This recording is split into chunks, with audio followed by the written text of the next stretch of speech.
கர்த்தருடைய பரிசுத்த நாமத்துக்கு மகிமை உண்டாவதாக.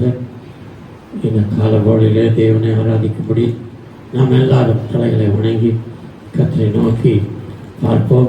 தேவன் நமக்கு கொடுத்த அருமையான நாளை நாம் எல்லாருமே பிரயோஜனப்படுத்தி தேவனுடைய நாமத்தை உயர்த்துவோம். Praise the Lord. Hallelujah, hallelujah, ஹல்லேலூயா.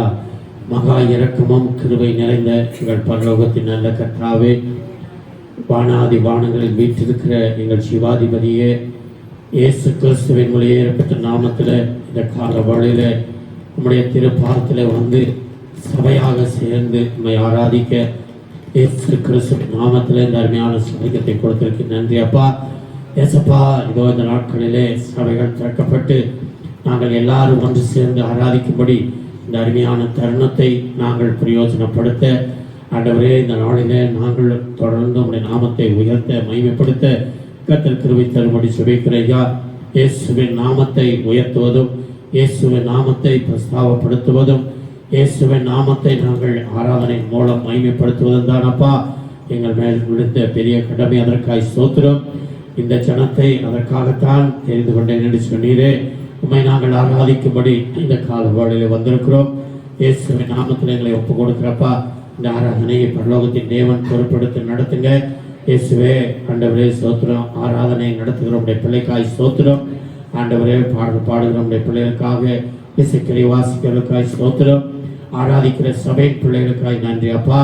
இயேசுவின் நாமத்தில் ஆவிக்குள்ளாக ஒவ்வொருவரை மாற்றி நாங்கள் ஆவியோடு உண்மையோடு கருத்தோடு பாரத்தோடு இயேசுவின் நாமத்தை நாங்கள் ஆண்டவரே துதியின் மூலமாய் ஆராதனையின் மூலமாய் ஏசப்பாவை மகிமைப்படுத்த கர்த்தர் கிருபை தரும்படி நாங்கள் சுபிக்கிறோம்.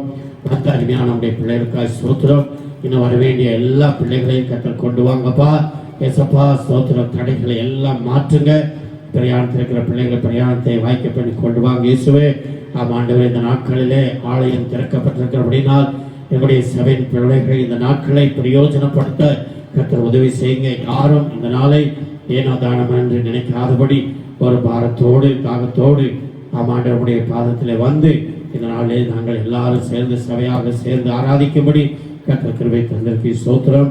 இதை எல்லாரும் பிரயோஜனப்படுத்த கிருபைத்தாலும் கர்த்தராமே ஆராதனை முழுவதும் பொறுப்படுத்திக் கொடுக்க சங்கீதங்கள், சாட்சிகள், பேச காய்ச்சபிக்கிற ஜெபங்கள், கர்த்தருடைய செய்தி, கர்த்தருடைய பிள்ளை கொடுக்கிற காணிக்கை சபாகம், ஆண்டவரே ஜெபம் எல்லாவற்றையும் கர்த்தர் கேட்டு நம்முடைய பிள்ளைகளை ஆசீர்வதிங்க. இங்கே வருகிற அருமையான நம்முடைய பிள்ளைகள் இங்கிருந்து பெரிய ஒரு ஆசீர்வாதத்தோடு கடந்து செல்ல கிருபை செய்யும். ஆராதனை முழுவதும் பொறுப்படுத்தி நடத்தும். எல்லா துதிக்கான மகிமையும் உமக்கே செலுத்தி இயேசு கிறிஸ்து நாமத்தில் தாழ்வோடு ஜெபிக்கிற நல்ல பிதாவே, ஆமென், ஆமென். Price God. நாம் எல்லாரும் உற்சாகத்தோடு கர்த்தரை ஆராதிப்போம். கரங்களை தட்டுற நேரத்திலே கரங்களை தட்டி ஆராதித்த நேரத்தை ஆராதித்து தேவனுடைய நாமத்தை மகிமைப்படுத்துவோம். பிரைஸ் எல்லாம். ஆமென். ஹல்லேலூயா, ஹல்லேலூயா. Thank you Lord Jesus. Hallelujah. தொடர்ந்து தேவனுடைய நாமத்தை மகிமைப்படுத்துவோமா. Hallelujah. மீண்டும் மாலை இதோ தேவன் நமக்கு அவரை சபையில் ஆராதிக்கும்படியாக மீண்டுமாய் நமக்கு விடுதலை கொடுத்திருக்கிறார். Hallelujah, Hallelujah. எல்லோரும் உள்ளத்தின் ஆழத்தில் இருந்த தேவனுக்கு நன்றி நிறைந்த உள்ளத்தோடு கூட தேவனை நோக்கி பார்ப்போமா. Hallelujah. அப்பா, உம்முடைய கிருபைக்காக எல்லோரும் வாய்களை திறந்து ஸ்தோத்திரம் ஸ்தோத்திரம் ஸ்தோத்திரம் ஸ்தோத்திரங்களை செலுத்துவோமா. Thank you Lord Jesus. Hallelujah. ஸ்தோத்திரம் ஸ்தோத்திரம் ஸ்தோத்திரம். எல்லோரும் வாய்களை திறந்து ஸ்தோத்திரம் செலுத்துவோம். நன்றி நன்றி நன்றி தகப்பனே. Hallelujah. இயேசுவே, உமக்கு ஸ்தோத்திரம் ஸ்தோத்திரம் ஸ்தோத்திரம் ஸ்தோத்திரம் ஸ்தோத்திரம். ஓ சியாதா ராகரி வரபபமா. ஓ உம்மை ஆராதிக்கிறோம், உம்மை ஆராதிக்கிறோம், உம்மை ஆராதிக்கிறோம். எல்லோரும் வாயில திறந்து தேவனை ஆராதிப்போமா. Thank you Lord Jesus. Hallelujah. We praise you Lord, we praise you Lord, we praise you Lord. Hallelujah. ஓ உம்மை ஆராதிக்கிறோம் ஆராதிக்கிறோம் ஆராதிக்கிறோம். எல்லோரும் வாயில திறந்து Hallelujah. O thank you Lord Jesus. ஓ சியாதா ரீகா ரபபமா. உம்முடைய பிரசன்னம் ஆண்டவரே எங்கள் மத்தியில் கடந்து வருவதாக. இதோ உண்மையாக அவரை நோக்கி பார்க்கும்போது அவருடைய பிரசன்னம் நம்மத்தில் கடந்து வருகிறது. ஹல்லேலூயா. இதோ நம்முடைய தேவன் அவருடைய ஜனங்களுக்காக சிவந்த சமுத்திரத்தை அதற்றின தேவன். ஹல்லேலூயா. அதை வட்டாந்தரத்தை போல வற்றி போக செய்த தேவன். ஹல்லேலூயா. ஆமே. நம்முடைய தேவன் நம்மோடு கூட இருக்கிறார். அந்த ஹல்லேலூயா விசுவாசத்தோடு கூட எல்லோரும் ரெண்டு கரங்களை தட்டி உற்சாகமாக தேவனை ஆராதிப்போமா. ஹல்லேலூயா. Thank you Lord Jesus. Hallelujah. ஆமென். எல்லோரும் கரங்களை தட்டி நன்றியால் உம்மை நாங்கள் பாடுவோம் என்று சொல்லி தேவனுடைய நாமத்தை மகிமைப்படுத்துவோமா.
ஆராதிக்கிறோம் இயேசுவே. அப்பா உம்முடைய நாமத்தை நாங்கள் உயர்த்துகிறோம், உம்மையே நாங்கள் ஆராதிக்கிறோம். ஹalleluya. Thank you Lord Jesus, thank you Lord Jesus, hallelujah. அவருடைய நாமத்தை உயர்த்துவோம். ஓ இஸ்ரவேலின் தேவனாகிய நம்முடைய கர்த்தர் அவருடைய ஜனத்தை இளைப்பாறு பண்ணுகிற தேவனாக இருக்கிறார் அல்லவா. அவருடைய நாமத்தை மகிமைப்படுத்துவோமா? எல்லோரும் தொடர்ந்து அவருடைய நாமத்தை மகிமைப்படுத்துவோம். நாம் எல்லோரும் எழுந்திருந்து தேவனுடைய நாமத்தை உயர்த்தி அவரை உண்மையோடு கூட ஆராதிப்போமா? எல்லோரும் எழும்பி நின்று உற்சாகமாக தேவனை ஆராதிக்கலாம். ஹalleluya, ஹalleluya. தொடர்ந்து தேவனுடைய நாமத்தை மகிமைப்படுத்துவோம். Thank you Lord Jesus. அப்பா நீ செய்த நன்மைகளை நினைத்து உம்மை நாங்கள் ஆராதிக்கிறோம், உம்மை நாங்கள் ஆராதிக்கிறோம். ஹalleluya. நாம் தேவ ஜனமே, இதோ அவருடைய சாயலாகவே உங்களை என்னையும் உருவாக்கின தேவன். இதோ ஆதாமையும் ஏவாளையும் உருவாக்கி அவர்களோடு கூட அவர்கள் மத்தியில் தேவன் வாசம் செய்தார் என்று நம்ம வேதத்தில் பார்க்கிறோம். அது மாத்திரமல்ல, இதோ சாதாரண மனிதர்களாக நீங்களும் நானும் அவரை ஆராதிக்கும் போது அவர் அவருடைய சிங்காசனத்தில் இருந்து நம்ம மத்தியில் வந்து வாசம் செய்ய விருப்பம் உள்ள தேவனாக இருக்கிறார். ஹalleluya. இதோ அவரை உண்மையாக ஆராதிப்போம். முழு உள்ளத்தோடு அவரை ஆராதிக்கும் போது நம்முடைய தேவன் நம்ம மத்தியில் இறங்கி வந்து வல்லமையான காரியங்களை செய்கிறார். ஹalleluya. அந்த விசுவாசத்தோடு எல்லோரும் ரெண்டு கரங்களை தட்டி தேவனுடைய நாமத்தை மகிமைப்படுத்துவோம். Thank you Lord Jesus. Hallelujah. ஆமென். இதோ மனிதர்கள் மத்தியில் தேவாதி தேவன் வாசம் செய்கிறார் என்று சொல்லி அவருடைய நாமத்தை உயர்த்துவோம். Thank you Lord Jesus. Hallelujah. இதோ மனுஷரின் மத்தியில் தேவாதி தேவனே வாசம் செய்கிறாரே. இதோ மனுஷரின் மத்தியில் தேவாதி தேவனே வாசம் செய்கிறாரே. தேவன் காவலிக்கும் ஸ்வரமே நான் ஜனத்தாரின் மத்தியிலா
வாசம் செய்கிறாரே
செய்ய மாட்டீரோ.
இதோ பரிசுத்தத்தை விரும்புகிற தேவன் நம்முடைய உள்ளத்தின் ஆழத்திலிருந்து தேவனுடைய நாமத்தை மகிமைப்படுத்தி அவரை ஆராதிப்போம். அதிக சபையை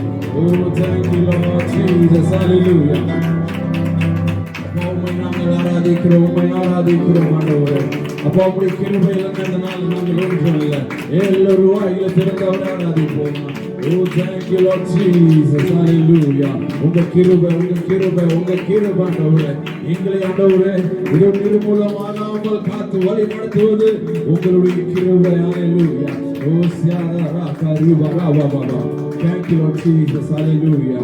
Oh, நம்மளை பேர் சொல்லி அழைத்த தேவன் தாயின் கருவில் தோன்றும் ஒன்று மாற்றம் அல்ல, இந்த உலகத்தை சிருஷ்டிவதற்கு முன்பதாகவே உங்களை என்னை குறித்து சித்தம் வைத்திருக்கிற தேவன் என்று வேதம் சொல்லுகிறது.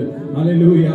உள்ளத்தின் ஆழத்திலிருந்து தேவனுடைய நாமத்தை மகிமைப்படுத்தி எல்லோரும் உற்சாகமாக அவரை ஆராதிப்போம். அவருடைய கிருபையை நினைத்து, அவருடைய இரக்கத்தை நினைத்து, தேவனுடைய தயவை நினைத்து உண்மையோடு கூட அவரை ஆராதிப்போம். அல்லேலூயா.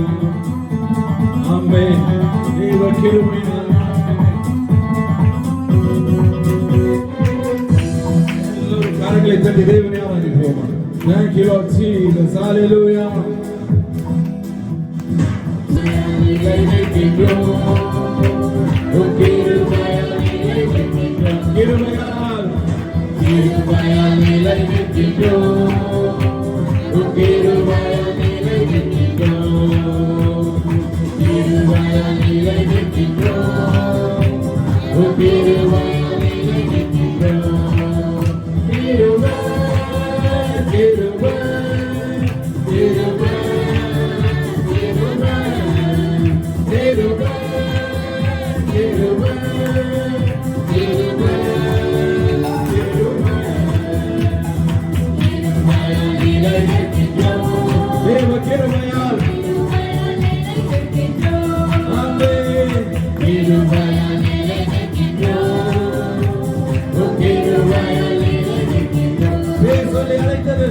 Yeah.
அந்த கிருபை எல்லாம் சேர்ந்து கொண்டாடுவோமா? ஆமென். இயேசுவே கொண்டாடுகிறோம், கிருபை கொண்டாடுகிறோம். ஹல்லேலூயா. கிருபை கொண்டாடுகிறோம், கிருபை கொண்டாடுகிறோம். எல்லாரும் கிருபை கொண்டாடுவோமா? கிருபை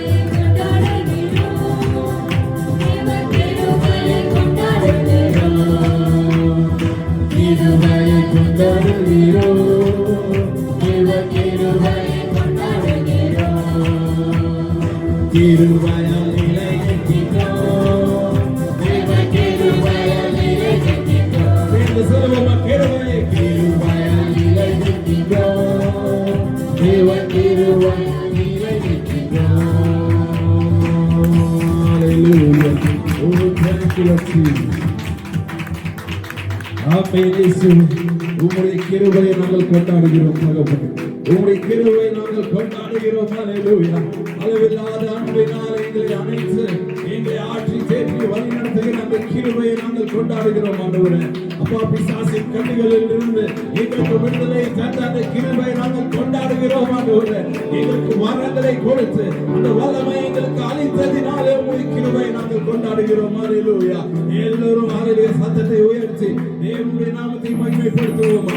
ஓ சியாலா Raaga Riva Rafah. Thank you Lord Jesus. Hallelujah. அப்பா, உம்மை ஆராதிக்கிறோம் தகப்பனே. உம்மை நாங்கள் ஆராதிக்கிறோம் இயேசுவே. உம்முடைய நாமத்தை நாங்கள் உயர்த்துகிறோம், உம்மை நாங்கள் போற்றுகிறோம். ஓ thank you Lord Jesus. Hallelujah. Hallelujah. ஆம் தேவஜனமே, இதோ நம்மை தேற்றுகிற தேவன் நம்மோடு கூட இருக்கிறார். எத்தனை பேர் இந்த காலை வேளையில் அதை விசுவாசிக்கிறீங்க? நம்மை தேற்றுகிற தேவன் நம்மோடு கூட இருக்கிறார். ஹல்லேலூயா. இந்த உலகத்தில் இருக்கும் எல்லோரும் நம்மை கைவிட்டு போகலாம், தந்தையும் தாயும் நம்மளை மறந்து போகலாம், நண்பர்கள் உற்றார்கள் உறவினர்கள் நம்மை மறக்கலாம். ஆனா ஒரு காலம் நம்மளை மறக்காமல் ஒரு தாய் தேற்றுவது போல நான் உன்னை தேற்றுவேன் என்று வாக்கு தந்து நம்மளை தேற்றி ஆட்சி நம்மளை வழி நடத்துகிற தேவன். ஹல்லேலூயா. இந்த நாள் அவர் நம்மோடு கூட இருக்கிறார் அல்லவா? அந்த விசுவாசத்தோடு கூட அவரை எல்லோரும் உண்மையோடு கூட அவரை ஆராதிப்போம். எல்லோரும் வாயிலை திறந்து நன்றியோடு தேவன் செய்த நன்மைகளை ஒவ்வொன்றையும் நினைத்து பார்க்கலாமா? நம்முடைய வாழ்க்கையில ஆரம்ப கட்ட நிலையை நம்ம ஒரு விசையாக நினைத்து பார்ப்போமா? நம்ம கடந்து வந்த அந்த பாதையை ஒரு விசையாக நினைத்து பார்ப்போமா? இதோ எவ்வளவு அபரிவிதமாக தேவனுடைய கிருபை நம்மளை வழி நடத்தி வந்திருக்கிறது அல்லவா? இந்த ஒரு காலத்துல யாரும் இல்லாமல் இருந்த நம்மளை இதோ அவருடைய காரணத்தினால அவர் அரவணைத்து நம்மளை வழி நடத்தின தேவன் அல்லவா? அந்த நன்றியோடு கூட அவரை ஆராதிப்போம், உண்மையோடு கூட அவரை ஆராதிப்போம். தேவனுடைய வல்லமை, அவருடைய கிருபை, அவருடைய தயவு நம்மோடு கூட இருக்கிறது. ஹல்லேலூயா. அந்த விசுவாசத்தோடு கூட எல்லோரும் தேவனுடைய நாமத்தை மகிமைப்படுத்தி அவரை உண்மையோடு கூட அவரை ஆராதிப்போம். Thank you Lord Jesus. Amen. Yes Lord Jesus.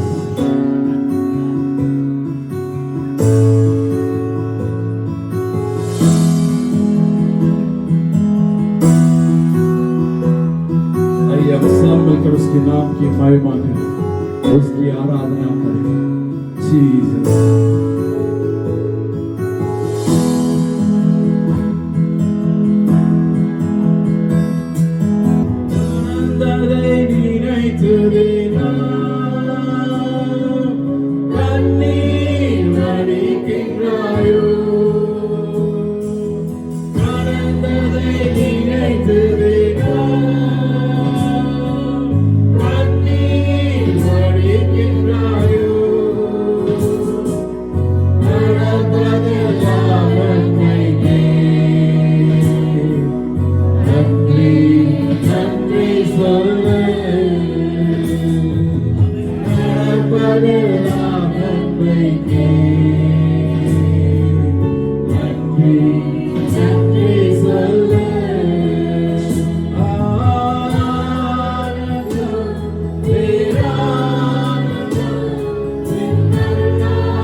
சோர்ந்து போகிற வேளையில தேவனை நோக்கி சொல்லுவோமா?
உடைய பிரசனம் பெரிசாண்டவரே, உடைய கிருபை பெரியதாண்டவரே, உடைய மகிமை பெரியதே சப்பா.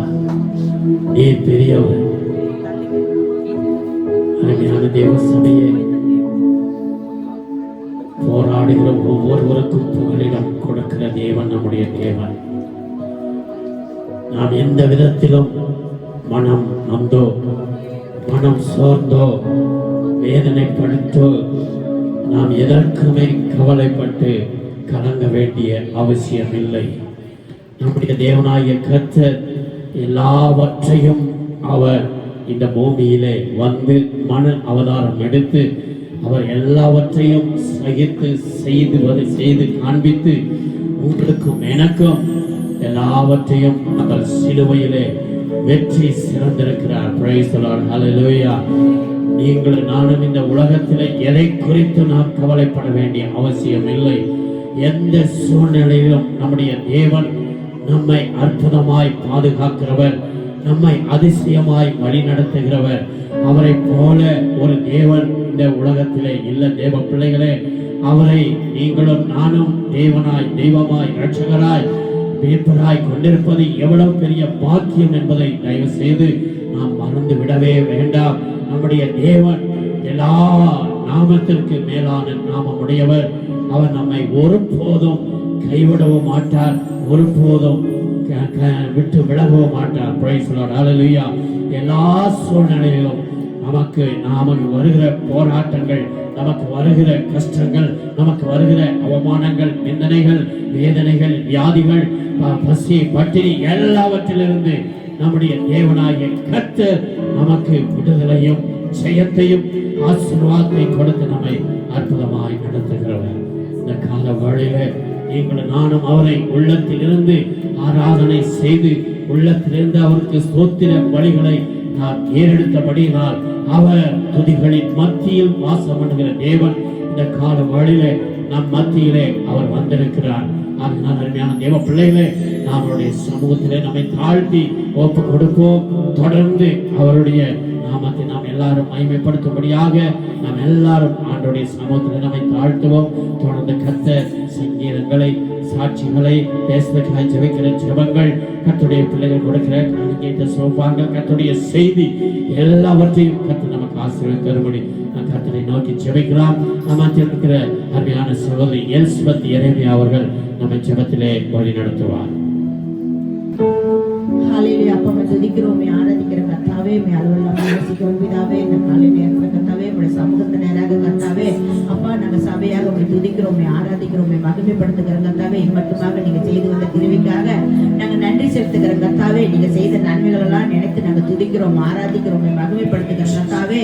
எங்களை குடும்பமா கர்த்தாவே, மட்டுமா கர்த்தாவே நடத்தி வந்த கிருபைக்காக கர்த்தாவே நாங்க துதிக்கிறோம். அப்பா அப்பா எடுக்கப்படுற கர்த்தாவே சங்கீதங்களையும், சாட்சிகளையும், ஜப குறிப்புகளையும் கர்த்தாவே, தேசத்துக்காக நாங்க ஜெபிக்கிற காரியங்களையும் எல்லாவற்றையும் கர்த்தாவே உங்களுடைய பொறுப்பாத்தில் வைத்து நாங்க ஜெபிக்கிறோம். அப்பா அதை நீங்க பொறுப்படுத்தி நடத்துங்கப்பா. எல்லா காரியத்திலையும் கர்த்தாவே உங்களுடைய கிருபை இருக்க வேண்டும்னு நாங்க தெரிஞ்சுக்கிறோம். அப்பா அப்படியாக எங்களை வழி நடத்துங்க, பெரிய காரியங்களை செய்ய பிதாவே. உங்களுடைய கிருபினால வழி நடத்தி பெரிய இயேசு நாமத்தில் ஜெபிக்கிற நல்ல பிதாவே. ஆமென், ஆமென், ஆமென். எல்லாரும் உட்காருவோம் தேவனுடைய பிரசன்னத்திலே. ஹல்லேலூயா, ஹல்லேலூயா. எத்தனை பேர் சந்தோஷமா இருக்கிறோம்? சந்தோஷமா இருக்கிற ரெண்டு கரங்களை உயர்த்தி ஏசப்பாவை மகிமைப்படுத்தும்படி சத்த முறையில சொல்லுவோம். ஹல்லேலூயா. கர்த்தருடைய பரிசுத்த நாமத்துக்கு மகிமை உண்டாவதாக. கர்த்தர் நம் மத்தியிலே இருக்கிறார். இவ்வளவு நேரமாக நீங்களும் நானும் ஆராதித்த ஆராதனை, ஜெபங்கள், சாட்சி எல்லாவற்றையும் கர்த்தர் கேட்டார். கர்த்தர் வேதவசனம் சொல்கிறது, கவனமாய் கர்த்தர் கேட்டு அவர் அற்புதங்களை செய்கிற தேவனாக இருக்கிறார். அதனால் நீங்களும் நானும் கூட தேவனுடைய அவர் பேசும்பொழுது தேவனுடைய வார்த்தையை கவனமாய் கேட்கணும். தயவுசெய்து கொஞ்சம் உட்காந்துருக்கும் போது தூக்கமெல்லாம் வர மாதிரி இருக்கும். ஆனால் என்ன செய்யுங்க, கர்த்தருடைய வசனத்தை நீங்கள் என்ன செய்யணும், அதிகமாக நினைத்து சிந்திக்கும் பொழுது கண்டிப்பாக தேவன் உங்களை ஆசீர்வதிப்பார். வேத வசனம் நான் அடிக்கடி சொல்லுவது மிக முக்கியம். அதுதான் நம்முடைய வாழ்க்கையை ஆசீர்வதிக்கக்கூடியது. கர்த்தருக்கு ஸ்தோத்திரம் உண்டாவதாக. இந்த நாளிலே நாம் ஒரு வசனத்தை நாம் வாசிக்கலாம். சங்கீதம் 26வது சங்கீதம் 8வது வசனத்தை நாம் வாசிக்க கேட்கலாம். சங்கீதம் 26:8.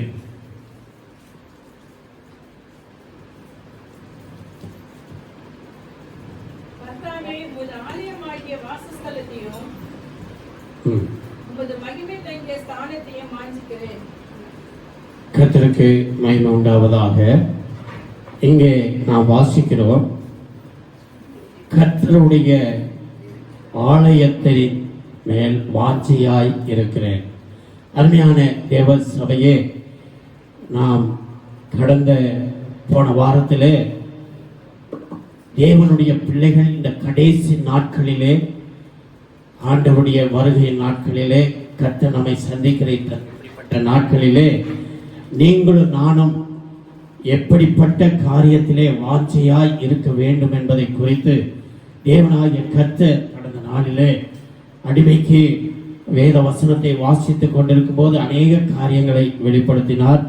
அதனாலே போன வாரத்திலே நான் உங்களோடு கூட தேவனுடைய பிள்ளைகள் அதாவது எதன் மேல் வாஞ்சியாக இருக்க வேண்டும் என்று சொல்லி போன வாரத்திலே பார்த்தோம். எதன் மேல் வாஞ்சியாக இருக்க வேண்டும்?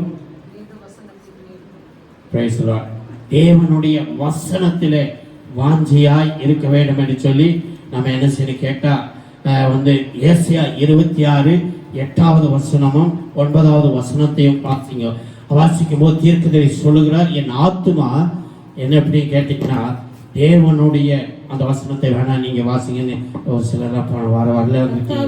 கர்த்தாவே உம்முடைய நியாய தீர்ப்புகளின் வழியிலே பாத்தீங்களா, உம்முடைய நியாய தீர்ப்பு வழி வரப்போகிறது. உம்முடைய நியாய தீர்ப்பின் வழிகளிலே உமக்கு காத்திருக்கிறோம். உம்முடைய நாமமும் உம்மை நினைக்கும் நினைவும் எங்களுடைய ஆத்தும வாஞ்சையாய் இருக்கிறது என்று சொல்லி நம்ம பார்த்தோம். அதற்கு அருமையான தேவ பிள்ளைகளே 1 பேதுரு 2:3 அங்கே பேதுரு என்ன சொல்லுகிறார்? வசனத்தின் மேல் வாஞ்சியாய் இருக்க வேண்டும் என்று சொல்லி போன வாரத்தில் நான் பார்த்தேன். அந்த வசனத்தை வேணா ஒன்று மற்ற வாசிக்கும், நம்ம மற்ற காரியத்தை பார்க்கலாம். நீங்கள் வளரும்படி புதிதாய் பிறந்த குழந்தைகளைப் போல திருவசனமாகிய களங்கமில்லாத ஞானப்பால் மேல் வாஞ்சியாயிருங்கள். திருவசனத்துல வாஞ்சியாயிருக்கணும். பைபிள் பூர வேத வசனத்துல நமக்கு வாஞ்சியா இருக்க வேண்டும் என்று சொல்லி போன வாரத்தில் பார்த்தோம். வாஞ்சியா இருந்த பட்டணத்தாரை குறித்து நம்ம படிச்சோம். எதுல எல்லாம் அப்படி வாஞ்சியா இருக்குன்னு சொல்லி இயேசு கிறிஸ்து வேத வசனத்தை குறித்து ஏதாவது சொல்லி போன வாரத்தில் நம்ம பார்த்தது தேவனுடைய வசனத்திலே வாஞ்சியா இருக்க வேண்டும். இந்த நாளிலே நான் வாசிக்க கேட்டோம். சங்கீதம் 26:8 வாசிங்க. கர்த்தாவே உமது ஆலயமாகிய வாசஸ்தலத்தையும் உம்முடைய ஆலயமாகிய வாசஸ்தலத்தையும் உமது மகிமை தங்கிய ஸ்தானத்தையும் வாஞ்சிக்கிறேன். உம்முடைய மகிமை தங்கிய ஸ்தானத்தையும் வாஞ்சிக்கிறேன். ஆலயத்தை நான் என்ன செய்கிறேன்? வாஞ்சிக்கிறேன். அல்லேலூயா. கர்த்தருக்கு மகிமை உண்டாவதாக. சரியா, ஆலயத்தை வாஞ்சிக்கிறேன். ஆலயம் என்றால் என்ன? எத்தனை பேருக்கு இந்த காரியங்களை நாம் தெரியும் என்று சொல்லி தயவு செய்து இந்த நாளிலே நாம் தெளிவாக அறிந்து கொண்டால் ஆலயத்தை குறித்து, ஆராதனை குறித்து தெளிவு நமக்கு இருந்தால் கண்டிப்பாக தேவனுடைய பிள்ளைகள் ஒரு நாளும் ஒரு வாரம் கூட தேவனுடைய ஆலயத்தை, ஆராதனையை அவர்கள் என்ன செய்ய மாட்டார்கள்? தவறவிட மாட்டார்கள். கர்த்தருக்கு மகிமை உண்டாவதாக. அநேகருக்கு தேவனுடைய வேத அறிவு, வேத வெளிச்சம், வேதத்தினுடைய சத்தியங்கள் தெரியாதபடியினாலே அருமையான தேவ பிள்ளைகளே, நாம் என்ன செய்கிறோம்? ஆராதனை குறித்து, ஆலயத்தை குறித்து சரியான உணர்வு, சரியான வெளிப்பாடு இல்லாதனால்தான் நாம் அநேக நேரங்களிலே அநேக நேரம் இருந்தும் சமயம் இருந்தும் என்ன செய்ய ஆலயத்துக்கு வருவது கிடையாது. ஆராதனையை அசட்டை செய்வதை அறிந்திருக்கிறோம். வேலை நிமித்தம் வராமல், வியாதி நிமித்தம் வராமல் இருப்பது எல்லாமே தேவனுக்கு தெரியும். கர்த்தருக்கு மகிமை உண்டாவதாக. அருமையான தேவ பிள்ளைகளே, ஆலயம் என்பது என்ன? ஆலயம் என்றால் என்ன? யாராவது சொல்லுங்க பாருங்க. தேவன் தங்குமிடம். சார் நம்முடைய சார் அருமையான தேவ பிள்ளைகளே, அதாவது ஆலயம் எப்படி வந்தது என்பதை குறித்து நாம் முதலாவது நம்ம வேதத்தினுடைய சில காரியங்களை நாம் தெளிவாக அறிந்து கொள்ள வேண்டும்.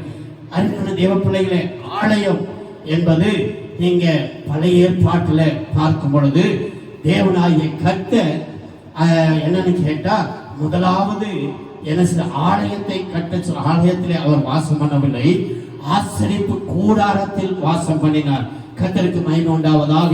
தேவ பிள்ளைகளே, அதாவது நம்ம அதை தெளிவாக இன்னைக்கு நான் காலையில ஜபத்தோடு வாசிக்கும் பொழுது கர்த்தர் எனக்கு அந்த ஒரு வெளிப்பாடை கொடுத்த, தயவு செய்து நீங்களும் அந்த வசனத்தை எடுத்து நீங்கள் படித்து நீங்கள் மற்றவர்களுக்கு சொல்ல வேண்டும். இந்த ஆராதனை குறித்த, ஆலயம் குறித்த தெளிவில்லாதவர்களுக்கு இந்த வசனத்தை நீங்களும் நானும் சொல்லும் பொழுது கண்டிப்பாய் அவர்கள் உற்சாகம் அடைந்து என்ன செய்வார்கள்? தேவனுடைய ஆலயத்திலே, ஆராதனையிலே தேவனை மகிமைப்படுத்துவார்கள். கர்த்தருக்கு மகிமை உண்டாகும். எல்லாமே வேதத்திலே ஞான அர்த்தம் உள்ளது வேத வசனம்.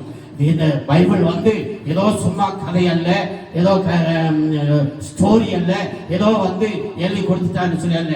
ஸ்டெப் பை ஸ்டெப்பாக எல்லாமே ஞான அர்த்தத்தோடு ஆண்டவர் எழுதி வைத்த கடல். நீங்களும் நானும் இதை என்ன செய்யணும்? தேடி வாசித்து அதை அதிலிருந்து எடுத்து நம்முடைய வாழ்க்கையை ஆசீர்வாதமாக்கி கொள்ள வேண்டும். கர்த்தருக்கு மகிமை உண்டாவதாக. அருமையான தேவ பிள்ளைகளே, ஆலயம் என்பது முதல் ஆரம்பத்தில் நீங்கள் பார்க்கும் பொழுது ஆலயம் இல்லவே இல்லை. தயவு செய்து நீங்க யாத்திராகமம் புத்தகத்தை நீங்கள் வாசிக்கும் பொழுது யாத்திராகமம் 29ஆம் அதிகாரம் 10வது வசனத்தை ஒருவர் வாசிங்க. 29:10. காளையை ஆசரிப்பு கூடாரத்துக்கு முன்பாக கொண்டு வருவாயாக. ஆசரிப்பு கூடாரத்துக்கு முன்பாக கொண்டு வருவாயாக. அப்பொழுது சரி, ஆசரிப்பு கூடாரத்துல கொண்டு வந்துதான் காளையை பலியிட வேண்டும். பலி செலுத்துவது, அதாவது இஸ்ரவேல் ஜனங்களுடைய பாவங்களை போக்க அடுத்தது நீங்க வந்து பார்த்தீங்கன்னு கேட்டா அதே 25ஆம் அதிகாரம் யாத்திராகமம் நிறைய வசனங்கள் இருக்கிறது. 8வது வசனத்தை வாசிக்கும். இங்கே ஒரு காரியத்தை அவர் என்ன செய்கிறான்னு கேட்டால் சொல்லுகிறார், அவர்கள் நடுவிலே நான் வாசம் பண்ண எனக்கு ஒரு பரிசுத்த ஸ்தலத்தை உண்டாக்குவார்கள். ஒரு பரிசுத்த ஸ்தலத்தை உண்டாக்குவார்கள். இங்க வந்து ஆசரிப்பு கூடாரம், அதுக்கு வந்து அருமையான தேவ பிள்ளைகளே பல பெயர்கள் இருக்கிறது. யாத்திராகமம் ஃபுல்லா நீங்க வாசிங்கன்னு கேட்டா, அதாவது ஆசரிப்பு கூடாரம், சந்திப்பின் கூடாரம், சாட்சியின் வாசஸ்தலம், பரிசுத்த ஸ்தலம், ஆசரிப்பு கூடாரமாகிய வாசஸ்தலம், இப்படி நிறைய அதுக்கெல்லாம் வசனங்கள் இருக்கிறது. அருமையான தேவ பிள்ளைகளை கர்த்தர் வாசம் பண்ணுவதற்கு ஒரு வாசஸ்தலத்தை என்ன செய்திருக்கிறான்னு கேட்டால் செய்யும்படி கட்டளை கொடுத்திருக்கிறார். அது எப்படி செய்ய வேண்டும் என்று சொல்லி அதையெல்லாம் குறித்தால் நீங்க நம்ம வர நாட்களில் பார்க்க போகிறோம். சும்மா வந்து ஏதோ ஒரு டென்ட்டை போட்டு டென்ட்டுக்குள்ள வந்து நீங்க இல்லை, அந்த கூடாரம் என்பது பயங்கரமானது. அந்த ஆராதனைக்குரிய பனிமுட்டுகள் எல்லாம் பார்க்கும் பொழுது எல்லாத்துக்கும் ஞான அர்த்தம் இருக்கிறது. அருமையான தேவ பிள்ளைகளே கர்த்தருக்கு ஸ்தோத்திரம் உண்டாவதாக. அதனாலே பார்க்கும் பொழுது நம்ம இந்த ஆராதனை பரலோகத்தின் தேவன் இந்த ஆலயத்தையும் ஆராதனையும் அவர் மிகவும் என்ன செய்யணும்னு கேட்டால் கனப்படுத்தி முக்கியப்படுத்தி அநேக காரியங்களை சொல்லி இருக்கிறார். இதை நம்ம வேதத்துல தெளிவாக அறிந்தால் கண்டிப்பாக நம்ம என்ன செய்ய மாட்டோம், இந்த ஆலயத்தையும் ஆராதனையும் விட மாட்டோம். பாருங்கள், ஆண்டவராகிய கர்த்தர் எகிப்திலிருந்து ஜனங்களை கொண்டு வருவதற்கு முன்பதாக அவர் என்ன சொல்லி ஜனங்களை விட சொல்லுகிறார் பாருங்கள், வாசியங்கள். அதே யாத்திராகமம் 4ஆம் அதிகாரம்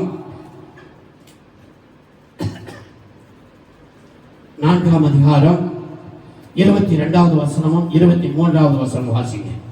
அப்பொழுது நீ பார்வோனோடே சொல்ல வேண்டியது என்னவென்றால், அப்பொழுது நல்லா கவனிக்கணும் வசனங்களை, அதுதான் நான் நீங்க எழுதி வைத்து நீங்க பார்வோனிடத்தில் சொல்ல வேண்டியது என்னவென்றால், இஸ்ரவேல் என்னுடைய குமாரன், இஸ்ரவேல் என்னுடைய குமாரன், என் சிரேஷ்ட புத்திரன். பாருங்க, நல்லா கவனிக்கணும். இஸ்ரவேல் என்னுடைய குமாரன், என்னுடைய சிரேஷ்ட புத்திரன், எனக்கு ஆராதனை செய்யும்படி. நல்லா கவனிக்கணும். பாருங்க, எனக்கு ஆராதனை செய்யும்படிக்கு என் குமாரனை அனுப்பிவிடு என்று கட்டளையிடுகிறேன். எனக்கு என் குமாரனை அனுப்பிவிடு என்று கட்டளை கொடுக்கிறேன்.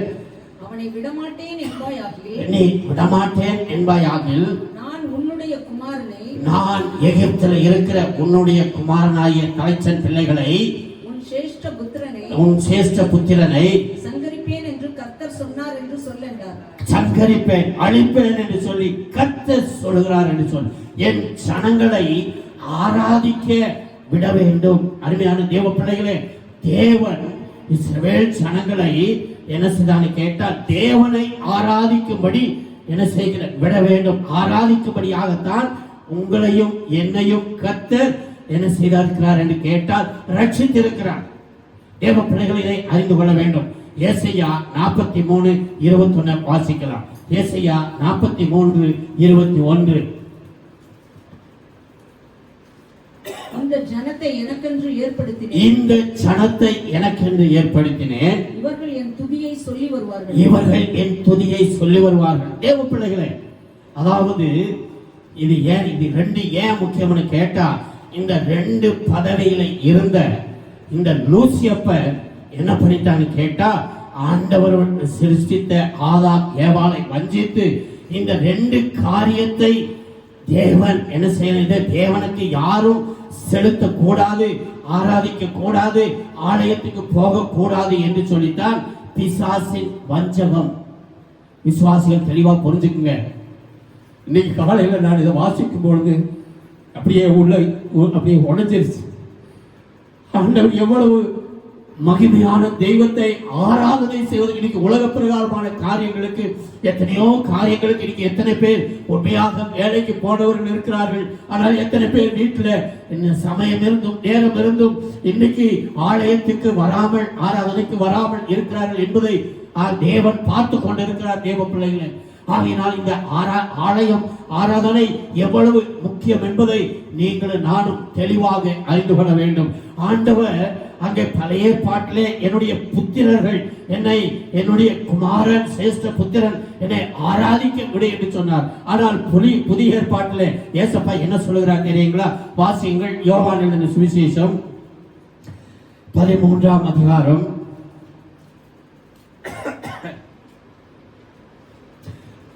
33வது வசனத்தை வாசிங்க.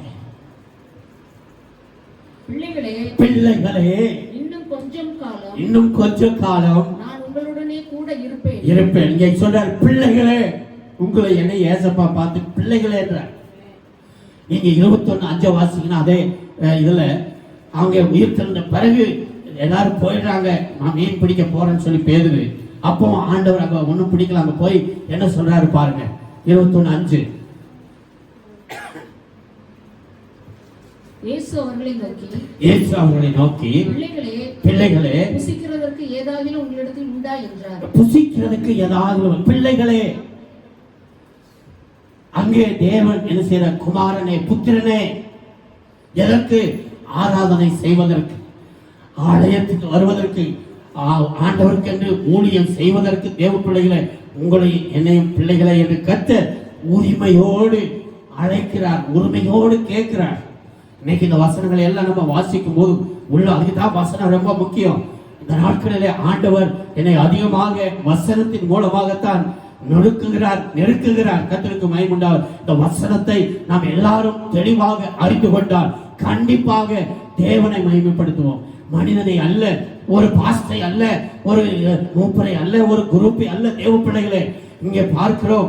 அங்கே பழைய ஏற்பாட்டிலே கூட இந்த தேவனுடைய அங்கலாய்ப்பை தெரியாமல் அவர்கள் அறிந்தபடி தெரிஞ்சும் சரியாக அவர்கள் செயல்படாதபடினால்தான் கானான் தேசத்தை சுதந்திரிக்க முடியவில்லை. தேவ பிள்ளைகள், ஆண்டவர் எதற்காக விடுதலை ஆக்கி இருக்கிறார்?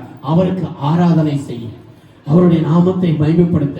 இயேசு கிறிஸ்து நிறைய காரியங்களை கற்று சொல்லி இருக்கிறார். சரி, அருமையான தேவ பிள்ளைகளே, ஆகினாலே என்ன பண்ணான்னு கேட்டா, பழைய ஏற்பாட்டில் யாத்திராகமத்தில் ஆண்டவர் ஆராதனை செய்வதற்காக ஆசரிப்பு கூடாரத்தில் எல்லாரும் வந்து கூடி ஆராதிக்கிற, பலி செலுத்தக்கூடிய ஒரு இடம்தான் அந்த ஆசரிப்பு கூடாரம். நாட்கள் செல்லும் பொழுது இப்படி அதனால எல்லாருமே தேவனை ஆராதித்துக் கொண்டு வந்தார்கள். இப்படியாக வந்து கொண்டிருக்கும் பொழுது அருமையான தேவ பிள்ளைகளே, தாவீது ராஜாவினுடைய காலத்துல பாருங்கள், அவர்தான் ஆலயத்தின் மேல் வாஞ்சையை, இந்த ஆலயத்தையும் ஆராதனையும் தெளிவாய் அறிந்தபடினாலே அவர் என்ன செய்யறான்னு கேட்டால், ஆலயத்தின் மேலதான் என் வாஞ்சை என்று சொல்லி. என்ன வாஞ்சை பாருங்கள். 2 நாளாகமும் 7ஆம் அதிகாரம் முதல் 2 வசனத்தை வாசிக்கும். தயவுசெய்து குறித்துரைத்து நீங்கள் வாசித்து இதையெல்லாம் நீங்கள் என்ன செய்யணும்? நீங்க படித்து செயல்படுத்தி மற்றவர்களையும் செயல்படுத்தும் போது கர்த்தர் கண்டிப்பாக மகிமைப்படுவார். 2 நாளாகமும் 7 முதல் 3 வசனங்களை கூட வாசி. சாலமோன் ஜெபம் பண்ணி முடிக்கிற போது 2 சாமுவேல் 7ஆம் அதிகாரம் 2 சாமுவேல் 7ஆம் அதிகாரம் 2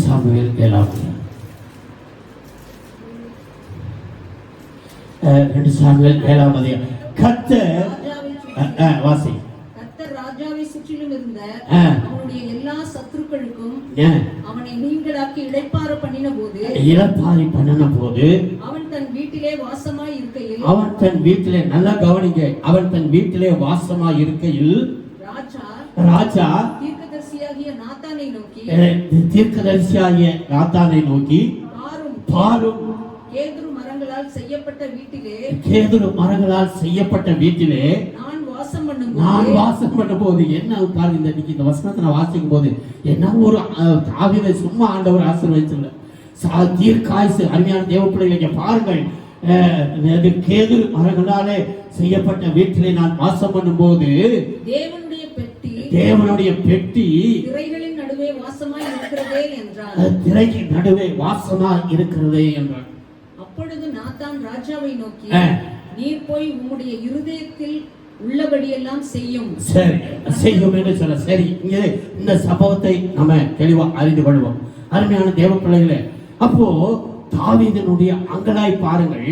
நான் பெரிய வீட்டில் இருக்கிறேன், ஆனால் அங்கே உடன்படிக்கை பெட்டை தேவனை கூடுகிற இடம் ஒரு கூடாரமாக இருக்கிறது, ஆசரிப்பு கூடாரம் என்று சொல்லி ஆலயத்தை கட்ட வேண்டும் என்று சொல்லி அவர் தீர்மானம் பண்ணினார்.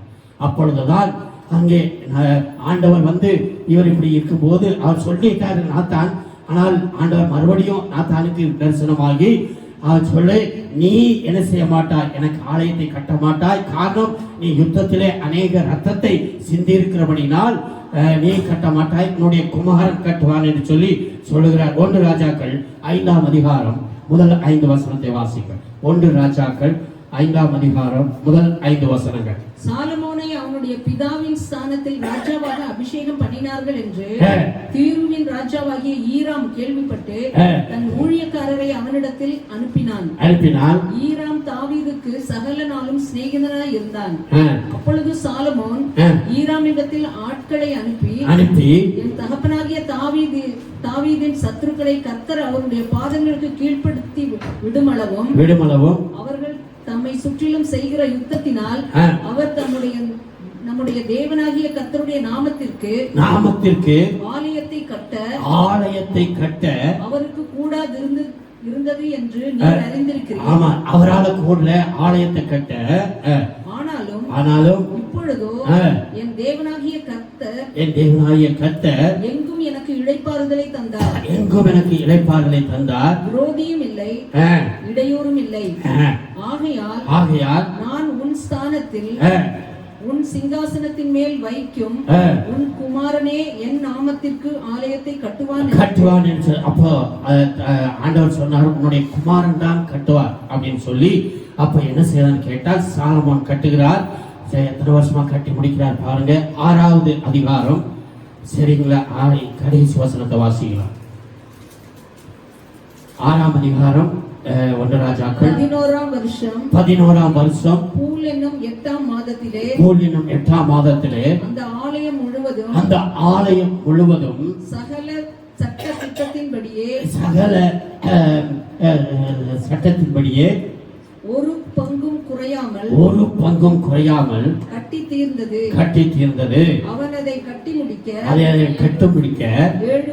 7 வருஷத்துல ஆலயம். அருமையான தேவ பிள்ளைகளை, சாலமோன் 7 வருஷமாய் ஆலயத்தை கட்டினார். நல்லா காணிக்கணும் நம்ம ஆலயம். ஏனென்று கேட்டால் இப்பதான் ஒரிஜினல் ஆலயத்தை சாலமோன் கட்டினார். ஆகினால்தான் எல்லாருமே நீங்க அதை தொடர்ந்து அந்த 7வது அதிகாரம் 8வது அதிகாரத்தை எல்லாம் வாசிக்கும் பொழுது அந்த ஆலயத்துல வந்து அருமையான தேவ பிள்ளைகளை என்ன செய்யறார், செவிக்க ஆரம்பிக்கிறார். அருமையான தேவ பிள்ளைகளை அங்கே ஜெபம் பண்ணும்போது நிறைய காரியத்தை அங்க சொல்லுகிறார். கர்த்தருக்கு ஸ்தோத்திரம் உண்டாவதாக இப்படி சொல்லிட்டு அருமையான தேவன் முழங்கால் படியிட்டு எல்லாம் சொல்லுகிறார். நீங்க அவர் செபிக்கிற ஜெபத்தை நீங்க பார்த்தீங்கன்னா சாலமோன் செபித்த ஜெபங்களை அருமையான தேவ பிள்ளைகளை இந்த ஆலயத்துக்கு நேராக வந்து புறச்சாதிகள் கூட ஜெபம் பண்ணும் பொழுது தேவன் கேட்க வேண்டும் என்று சொல்லி இங்கே அவர் சொல்லுவதை நாம் பார்க்கிறோம். கர்த்தருக்கு மகிமை உண்டாவதாக. பாருங்க,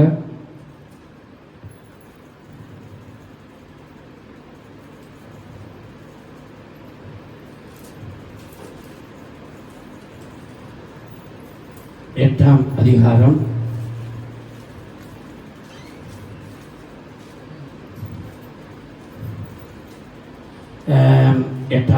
43வது வசனத்தை வாசிங்க. 8ஆம் அதிகாரம் 43வது வசனம். 44வது வாசஸ்தலமாகிய பரலோகத்தில் இருக்கிற தேவரீர், உம்முடைய வாசஸ்தலமாகிய பரலோகத்தில் இருக்கிற தேவரீர் அதை கேட்டு பூமியின் ஜனங்கள் எல்லாரும் உம்முடைய ஜனமாகிய இஸ்ரவேலை போல உமக்கு பயப்படும்படிக்கு நல்லா கவனிங்க. உமது வாசஸ்தலமாகிய பரலோகத்தில் இருக்கிற தேவரீர் கேட்டு வாசிங்க. பூமியின் ஜனங்கள் எல்லாரும் உம்முடைய ஜனமாகிய இஸ்ரவேலை போல உமக்கு பயப்படும்படிக்கும் நான் கட்டின இந்த ஆலயத்தில் உம்முடைய நாமம் தரிக்கப்பட்டதென்று அறியும்படிக்கு உம்முடைய நாமத்தை அறியத்தக்கதாக அந்த அந்நிய ஜாதியான் உம்மை நோக்கி வேண்டிக் கொள்வது வேண்டிக் கொள்ளும் பொழுது அவனுடைய வேண்டுதலை கேட்டு அவனை நீ ரட்சிக்க வேண்டும், ஆசீர்வதிக்க வேண்டும். தேவ பிள்ளைகளே, தேவன் இங்கே ஆலயத்தை கட்ட சொல்லியிருக்கிறாரு. ஆனா இங்கே வசனம் சொல்லுகிறது அவருடைய வாசஸ்தலம் வந்து பரலோகத்தில் இருக்கிறது. அதனால் நல்ல காரணமாக வசனங்களை தெளிவா அறிந்து கொண்டாதான் ஆலயத்தினுடைய மகத்துவ ஆராதனைகளை புரிந்து நம்ம ஆண்டவரை மகிமைப்படுத்தணும்.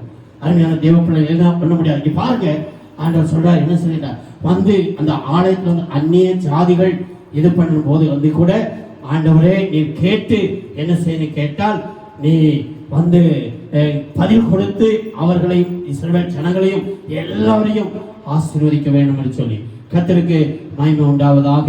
அருமையான தேவ பிள்ளைகளே, அதனால இந்த ஆலயம் என்னன்னு கேட்டா, ஆமா பாத்தீங்கன்னா நீங்க தொடர்ந்து அந்த ஆலயத்தினுடைய ஹிஸ்டரி பார்த்தீங்கன்னு கேட்டா, கடைசியில இயேசு கிறிஸ்து வருவதற்கு வர்ற சமயத்துல என்னன்னு கேட்டா, அந்த தீர்த்து ராயினாலே அந்த ஆலயத்தை எத்தனை பேர் இடித்து மறுபடியும் கட்டினாங்க, மறுபடியும் புதுப்பித்தாங்க. நெகேமியா காலத்துல எல்லாம் நம்ம பார்க்க அலங்கமெல்லாம் புதுப்பித்து இப்படியாக கட்டி கடைசியில ஆண்டவர் என்ன செய்யறான்னு கேட்டா, தேவ பிள்ளைகளே, நமக்கு இந்த ஒரு வசனம் நம்ம வாசிச்சதுல பரலோகத்தில் தான் தேவன் வாசமா இருக்கிறார். அதனால் ஆலயம் என்பது நாம் எல்லாரும் சேர்ந்து கூடி ஒரு இடத்துல தேவனை ஆராதிக்கிற இடம், தேவனை உயர்த்தக்கூடிய இடம், தேவனை மகிமைப்படுத்தக்கூடிய இடம். இந்த இடம் தேவனுடைய நாம் என்ன ஆலயம் என்று சொல்லி நாம் என்ன செய்கிறோம். ஆனால் இந்த இடத்துல தேவ பிள்ளைகள் சேர்ந்து ஆராதிக்கக்கூடிய இடம் என்பதை தயவு செய்து மறந்து விடாது. பாருங்கள், பிறகு அப்படியே ஆலயங்கள் எல்லாம் என்ன செய்து கேட்டா செய்யப்பட்டு வந்தது. கடைசியில ஆண்டவராகிய கர்த்தர் என்ன சொன்னான்னு கேட்டா, ஏசப்பா இந்த நாட்கள்ல இந்த ஆலயத்தை என்ன செய்ய இடித்து 3 நாளே கட்ட போகிறேன் என்று சொல்லி. ஆனால் வேற வசனம் சொல்லுகிறது பாருங்க, இந்த ஆலயத்தை ஒரு வசனம் அருமையாக இன்னைக்கு இந்த காலையில் நான் அந்த வசனத்தை வாசிச்சேன். நம்ம வாசிக்கலாம்.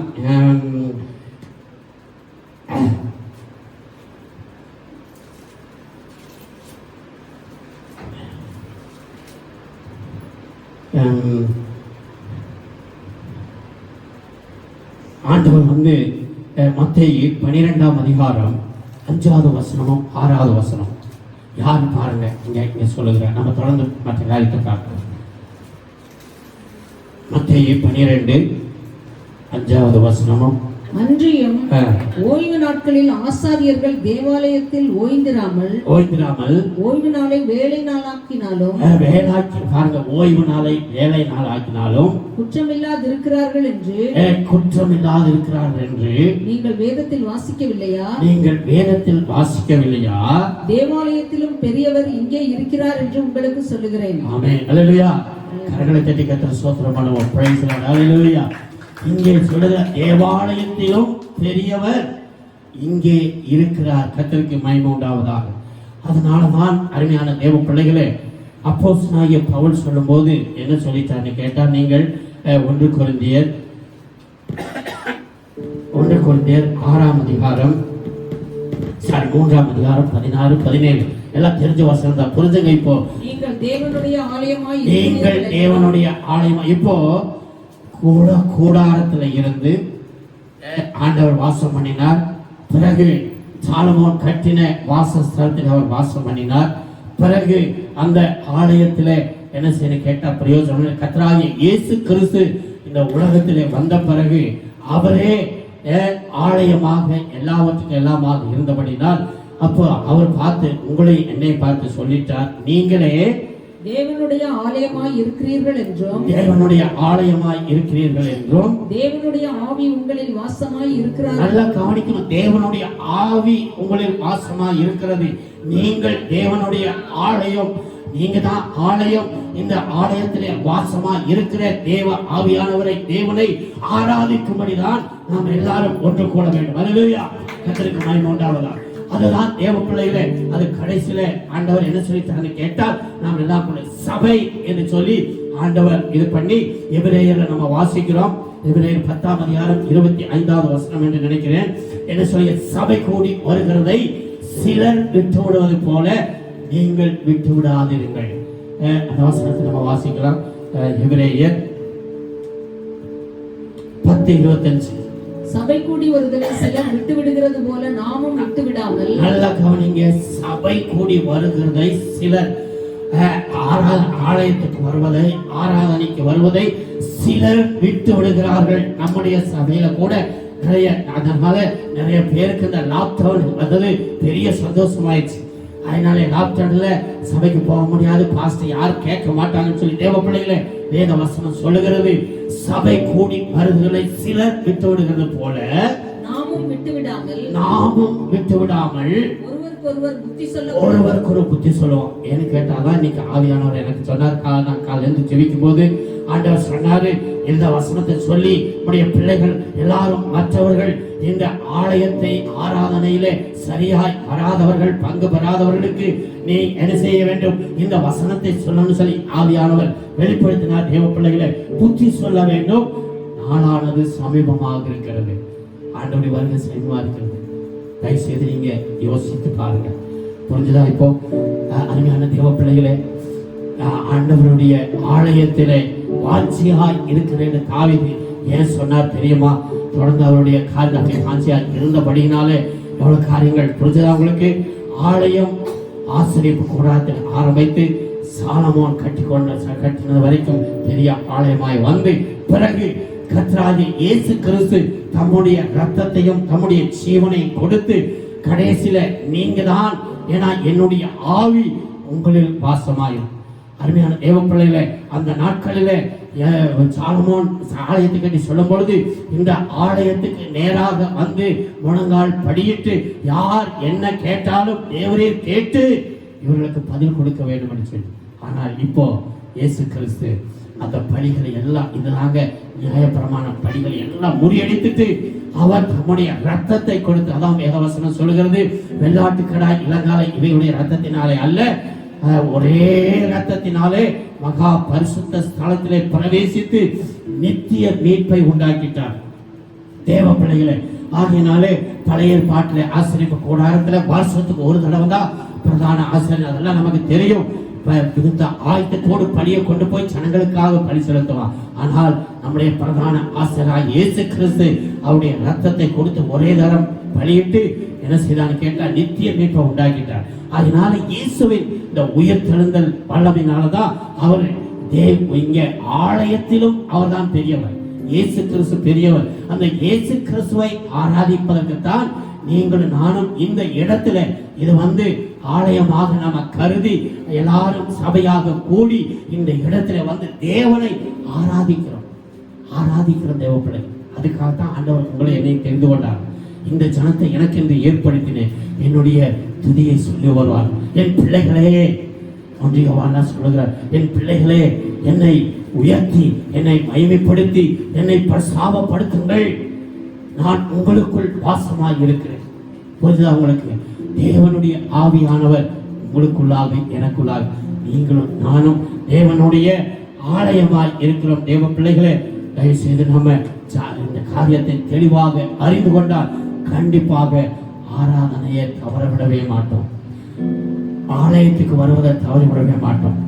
தயவு செய்து இதெல்லாம் புரியாதனாலதான் இஷ்டத்துக்கு எத்தனையோ பேர்கள் சரியா. ஏன்னு கேட்டா தேவப்பட்ட நம்ம தொடர்ந்து ஆலயத்தில் தேவன் செய்கிற ஒவ்வொரு காரியத்தை பார்க்கும் பொழுது கண்டிப்பாக கர்த்தர் நீங்க ஆலயத்துல வந்து, ஏன்னா இப்ப நமக்கு எல்லாம் ஆலயம் நம்முடைய உள்ளம்தான். ஆகினால் நம்முடைய உள்ளத்துல இருக்கிற இயேசுவை ஆராதிக்க சபையாக நாம் எல்லாரும் கூடி, சபையாகிய ஜனங்கள் எல்லாரும் கூடி ஆராதிப்பதை தேவன் விரும்புகிறார். நம்ம வீட்டுல தனியாய் ஆராதிப்பது அது வேற, குடும்பமாய் ஆராதனை செய்வது வேற. நாங்க சபையாக, ஆலயம் என்பது சபையாக ஆராதனை செய்வதைத்தான் தேவன் அதிகமாக விரும்புகிறார். அதனால்தான் சபை கூடி வருகிறதை சிலர் விட்டுகிறது போல நீங்க விட்டு விடாதபடி அவர்களுக்கு புத்தி சொல்லி, தயவு செய்து சபைக்கு ஆராதனைக்கு வராதவர்களை நீங்க புத்தி சொல்லி அழைத்து கொண்டு வாருங்கள். இனிமேல் இதை காரியங்களை அவர்களுக்கு சொல்லுங்க. அதுதான் நான் உங்களுக்கு எப்பொழுதும் சொல்ற வசனத்தை நீங்கள் இதைத்தான் தாவீது சொல்லுகிறார், ஆலயத்தின் மேல் வாஞ்சையாக. அருமையான தேவ பிள்ளைகள், என்னுடைய சாட்சியை நான் உங்களுக்கு சொல்றது அதான். சரியா? இயேசுவை ஏற்றுக்கொண்ட பிறகு இதுவரைக்கும் இத்தனை ஏறக்குறைய 44-45 வருஷம் ஆக போகுது இயேசுவை நான் ஏற்றுக்கொண்டேன். இதுவரைக்கும் எனக்கு தெரிஞ்சு ஒரு நாள் கூட ஞாயிற்றுக்கிழமைய நான் வேஸ்ட் பண்ணது கிடையாது, ஆராதிக்காமல் இருந்தது கிடையாது. கர்த்தருக்கு சாட்சியா சொல்லுது. நான் வேலை செய்யற இடத்துல, நான் வேலை செஞ்சு கொண்டிருக்கின்ற இடத்துல ஸ்கூல்ல அருமையான தேவன் ஞாயிற்றுக்கிழமை வர வேண்டும் என்று அவர்கள் என்னை கம்பேர் பண்ணாங்க, பார்க்கலாம் என்று சொல்லி அந்த சூப்பரேசர் எல்லாரும் சேர்ந்து நான் கண்டிப்பாக சொன்னேன். அப்படி வேலைக்கு வர வேண்டும் என்று கேட்டால் எனக்கு 1 மணி வரைக்கும் சபை இருக்கிறது, 1 மணிக்கு மேலே வருகிறேன் என்று சொன்னேன். அவள் ஒத்துக்குள்ள இல்லை, நீங்க 10 மணிக்கு தான் வரணும்னு சொன்னாங்க. அப்ப நான் சொன்னேன், நீங்க 10 மணிக்கு வரணும்னு சொன்னீங்கன்னா வேலை வேண்டான்னு சொல்லிடுவாங்க. தேவப்பிள்ளை எல்லாம் நான் ஆண்டவருக்கு பெருமையாக நான் சொல்லுறேன். இதையெல்லாம் உள்ளத்தில் ஆண்டவருக்கு ஆராதனை செய்தபடியினால், ஆலயத்தை நேசித்தபடியினால், ஆராதனை நேசித்தபடியினால் இன்றைக்கு ஆராதனை நடத்தும்படி இந்த குப்பையை கர்த்தர் தெரிந்து கொண்டார். ஆகினாலே நீங்கள் எந்த அளவுக்கு ஆலயத்தையும் ஆராதனையும் நேசிக்கிறீர்களோ கர்த்தர் உங்களை கண்டிப்பாக உயர்த்துவார். கர்த்தருக்கு மகிமை உண்டாவதாக. பாருங்கள், ஆராதனையின் மூலமாக என்னென்ன காரியங்களை கர்த்தர் செய்கிறார் என்று சொல்லி, முதலாவது ஆலயம் என்னன்னு சொல்லி தாவீது சொல்லும்போது சொல்லுகிறார். 42வது சங்கீதம் முதல் 2 வசனங்கள் வாசிக்க. சங்கீதம் 42. வானானது நீரோடைகளை வாஞ்சித்து கதறுவது போல. பாருங்க, சங்கீதக்காரன் சொல்லுகிறான், ஆசாம் சங்கீதம், வானானது நீரோடை வாஞ்சித்து கதறுவது போல தேவனே தேவனே என் ஆத்துமா உம்மை வாஞ்சித்து உம்மை வாஞ்சித்து கதறுடைய அது வாசிங்க. என் ஆத்துமா தேவன் மேல், என் ஆத்துமா தேவன் மேல், ஜீவனுள்ள தேவன் மேலேயே தாகமாய் இருக்கிறது. ஜீவன் மேல் தேவன் மேல் தாகமாய் இருக்கிறது. நான் எப்பொழுது தேவனுடைய சந்நிதியில் வந்து நிற்பேன். எப்பொழுதும் நான் தேவனுடைய சந்நிதியில வந்து நிற்பேன். உன் தேவன் எங்கே என்று அவர் சரி, எப்பொழுதும் தேவனுடைய சன்னதியிலே என் ஆத்துமா வாஞ்சிக்கிறான். தேவனுடைய சன்னதியிலே, தேவனுடைய ஆலயத்திலே, தேவனை ஆராதிப்பதிலே என் ஆத்துமா வாஞ்சிக்கிறது என்று சொல்லி, அருமையான தேவ பிள்ளைகளே, இங்கே தாவீது தன்னுடைய வாஞ்சையை அவர் தெளிவாக இங்கே சொல்லுவதை நாம் பார்க்கிறோம். தொடர்ந்து தாவீது சொல்லுகிறார், அந்த ஆலயம் எப்படிப்பட்ட இடம் சொல்லி, சங்கீதம் 63வது சங்கீதம் 1-2 வாசிங்க. 1-2 தேவனே நீர் என்னுடைய தேவன், தேவனே நீர் என்னுடைய தேவன், அதிகாலமே உம்மை தேடுகிறேன். பாருங்க, அதிகாலமே உம்மை தேடுகிறேன். வறண்டதும் விடாய்த்ததும் தண்ணீரற்றதுமான நிலத்திலே, வறண்டதும் விடாய்த்ததும் தண்ணீரற்றதுமான நிலத்திலே என் ஆத்துமா உம்மேல் தாகமாய் இருக்கிறது. உம்மேல் தாகமாய் இருக்கிறது. என் மாம்சமானது உம்மை வாஞ்சிக்கிறது. என் மாம்சமானது உம்மை வாஞ்சிக்கிறது. இப்படியே பரிசுத்த ஸ்தலத்தில், பாருங்க, இப்படியே பரிசுத்த ஸ்தலத்தில், அதான் அருமையான தேவ பிள்ளைகள், தேவனுடைய ஆலயம் பரிசுத்த ஸ்தலத்திலே உம்மை பார்க்க ஆசையாய் இருந்து, உமது வல்லமையையும் உமது மகிமையையும் கண்டேன். ஆமென். அல்லேலூயா, அல்லேலூயா, பிரைஸ் தி லார்ட். உம்மை அங்கே சொல்லுகிறார் பாருங்க, உம்மை பார்க்க ஆசையாய் இருந்தது. கர்த்தருக்கு மகிமை உண்டாவதாக. நீங்கள் ஆலயத்திலே சபையோடு வந்து கூடி தேவனை ஆராதிக்கும் போது இயேசுவுடைய முகத்தை, இயேசுவுடைய தரிசனத்தை, இயேசு கிறிஸ்துவுடைய பிரசன்னத்தை நீங்கள் பார்க்க முடியும். ஏசப்பா சொல்றத கூட அருமையான தேவ பிள்ளைகளே, அவருடைய சத்தத்தை நீங்க கேட்க முடியும். ஆலயத்திலே கர்த்தர் வாசம் பண்ணுகிறவர். 2-3 பேர் கூட நான் அங்கே இருப்பேன் என்று சொன்னவர். ஆகையினாலே ஏனென்று கேட்டால், ஆலயம் என்பது தேவனை ஆராதிப்பது. இதைத்தான் பிசாசு என்ன செய்யறான், இன்றைக்கு அநேகருக்கு வேலையை கொடுத்து, அநேகருக்கு என்ன செய்ய சூழ்நிலை கொடுத்து, அநேகருக்கு என்ன செய்ய பரவாயில்ல, இந்த வாரம் இல்லை அடுத்த வாரம் போனா போதும், ராபோசத்துக்கு மட்டும் வந்தா போதும் சொல்லி தேவ பிள்ளைகளே ஆராதனையை ஜனங்களை ஆராதிக்க விடாதபடி அன்னைக்கு லூசியப்பர் செஞ்சது போல இன்றைக்கு பிசாசானவன் நம்மையும் வஞ்சிக்கும்படி செயல்படுகிறான். தயவு செய்து நாம் என்ன செய்ய வேண்டும், எச்சரிக்கை அடைய வேண்டும், விழிப்புணர்வுகளாக இருக்க வேண்டும், ஆண்டவருடைய சமூகத்தில் செபிக்க வேண்டும். கர்த்தருடைய பிள்ளைகளை, நீங்கள் இதை செய்து பாருங்கள். விடாம நீங்க ஒவ்வொரு வாரமும் ஆலயத்துக்கு வந்து தேவனை ஆராதித்து பாருங்க. கண்டிப்பா உங்களுக்கு ஏதாவது ஆண்டவர் ஒரு குறை வைத்தால், அதுக்கு பிறகு பாருங்க, வேத வசனம் வாசிக்கிறோம், நிறைய காரியங்கள் ஆலயத்துக்கு வரும்பொழுது கர்த்தர் உங்களுக்கு செய்கிறார். நம்முடைய சபையில நிறைய குடும்பம் ஞாயிற்றுக்கிழமை விடாம வந்த குடும்பத்தை நம்ம சபையில இன்னைக்கு ஆசீர்வதித்து உயர்த்தி இருக்கிறார். நிறைய பேரை வைத்திருக்கிறார். அவர் நேரம் இருந்து சமயம் இருந்து இன்னைக்கு நிறைய பேர் தயவு செய்து புரிந்து கொள்ளவும். ஆலயம் ஆராதனை என்பது அதான் இங்கே தாவீது சொல்லுகிறார், பாரு, என் ஆத்துமா வாஞ்சியா இருக்கிறது. சரியா? என் ஆத்துமா வாஞ்சியா இருக்கிற வசனத்தை இப்ப என்ன சொல்றாரு பாருங்க, நிலத்துல என் ஆத்துமா மேல் தாகமா இருக்கிறது. பிரைஸ் தி லார்ட், ஹல்லேலூயா. அருமையான தேவ பிள்ளைகளே, நம்முடைய ஆத்துமா வாஞ்சியா இருக்கணும்.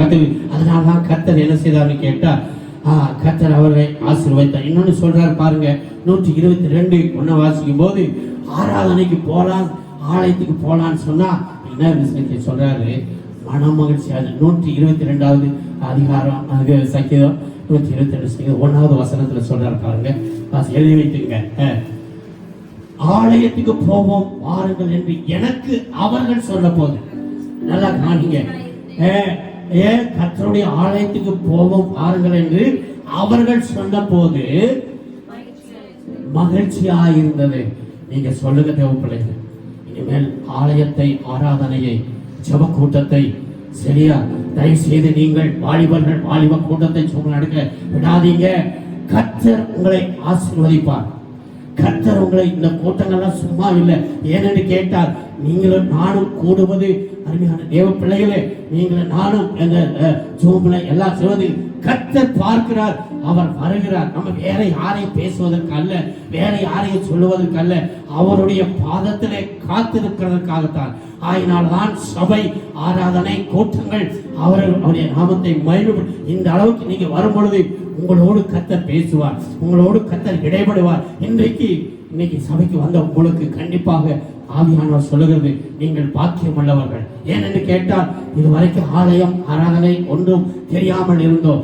வாஞ்சை இருக்கணும் தேவப்பிள்ளை. இன்னிலிருந்து நீங்க வச்சுங்க, ஆலயத்து மேல உங்க உள்ளத்துல வாஞ்சி இருக்கும். என் ஆத்துமாவிலே வாஞ்சை இருக்குன்னு தாவீது சொல்லுகிறார். கர்த்தருக்கு மகிமை உண்டாவதாக.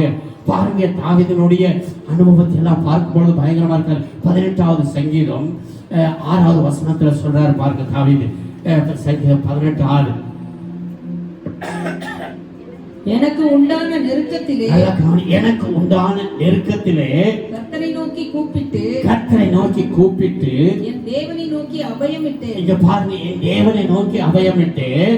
தமது ஆலயத்திலிருந்து, தமது ஆலயத்திலிருந்து என் சத்தத்தை கேட்டார், என் சத்தத்தை கேட்டார். அல்லேலூயா, அல்லேலூயா. ஆலயத்திலிருந்து, சபையில இருந்து உங்க சத்தத்தை கேட்பார். சரியா? ஆராதனைக்கு நீங்க வந்திருக்கிறீங்க, ஆராதிக்க வந்திருக்கிறீங்க.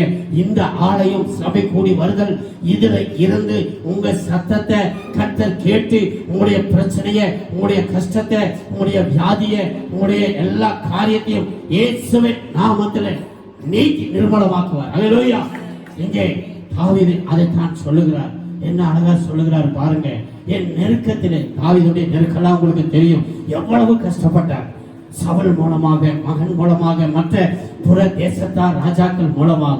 ஆனால் ஒருவரும் ஒன்று செய்ய முடியல. அருமையான தேவ பிள்ளைகளை, நம்ம தொடர்ந்து வாசிக்க போறோம். பாருங்க என்ன சொல்லி கேட்டார், அவையவன் தமது ஆலயத்திலிருந்து என்னுடைய கூப்பிடுதலை கேட்டார். நீங்க தனியா எதுக்கு நம்ம சபையா கூடி செபிக்கிறோம்? இன்னைக்கு தேசத்துக்காக செபித்தோம், சபையில வந்து சாட்சி கொடுத்து செபிங்கள்னு சொல்லி அருமையான நம்முடைய பிள்ளைகள்லாம் சொன்னாங்க. எது? சபையாக சேர்ந்து செபிக்கிற செபத்துக்கு பெரிய வல்லமை உண்டு. அல்லேலூயா.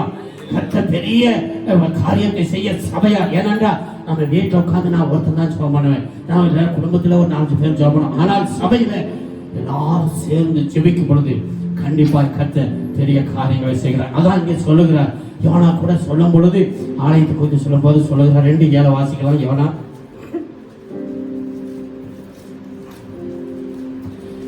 வாசிச்சு, என் ஆத்துமா, என் ஆத்துமா என்னில் தொய்ந்து போகையில், இங்க யோனா சொல்லுகிறார், என் ஆத்துமா என்னில் தொய்ந்து போகையில் கர்த்தரை நினைத்தேன், கர்த்தரை நினைத்தேன். அப்பொழுது என் விண்ணப்பம், அப்பொழுது என் வேண்டுதல், என் விண்ணப்பம், என் ஜெபம் உமது பரிசுத்த ஆலயத்திலே, உம்முடைய பரிசுத்த ஆலயத்திலே உம்மிடத்தில் வந்து சேர்ந்தது, உம்மிடத்தில் வந்து சேர்ந்தது. அல்லேலூயா.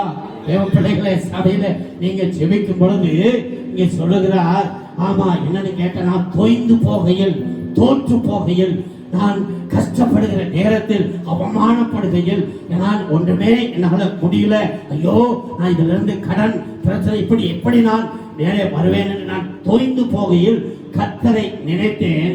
அப்பொழுது என் விண்ணப்பத்தை உமது பரிசுத்த ஆலயத்திலே வந்து சேர்ந்தது. அல்லேலூயா.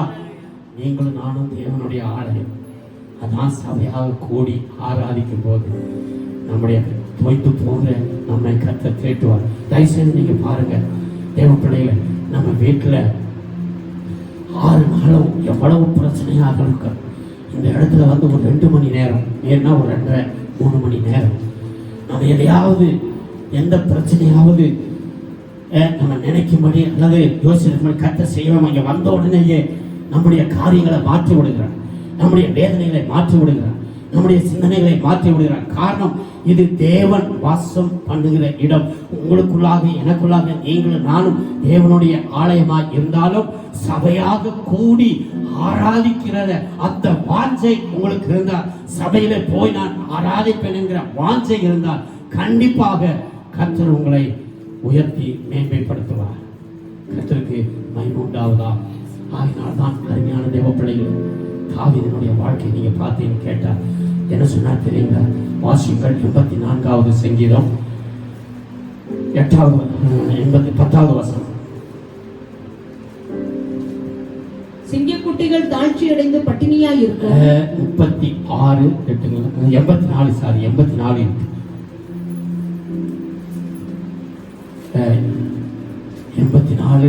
10 1000 நாளை பார்க்கிலும். இங்க பாருங்க, தாவீது ராஜா சொல்ல 1000 நாளை பார்க்கிலும் உமது பிரகாரங்களில் செல்லும். உம்முடைய பிரகாரங்களில் செல்லும் ஒரே நாள் நல்லது.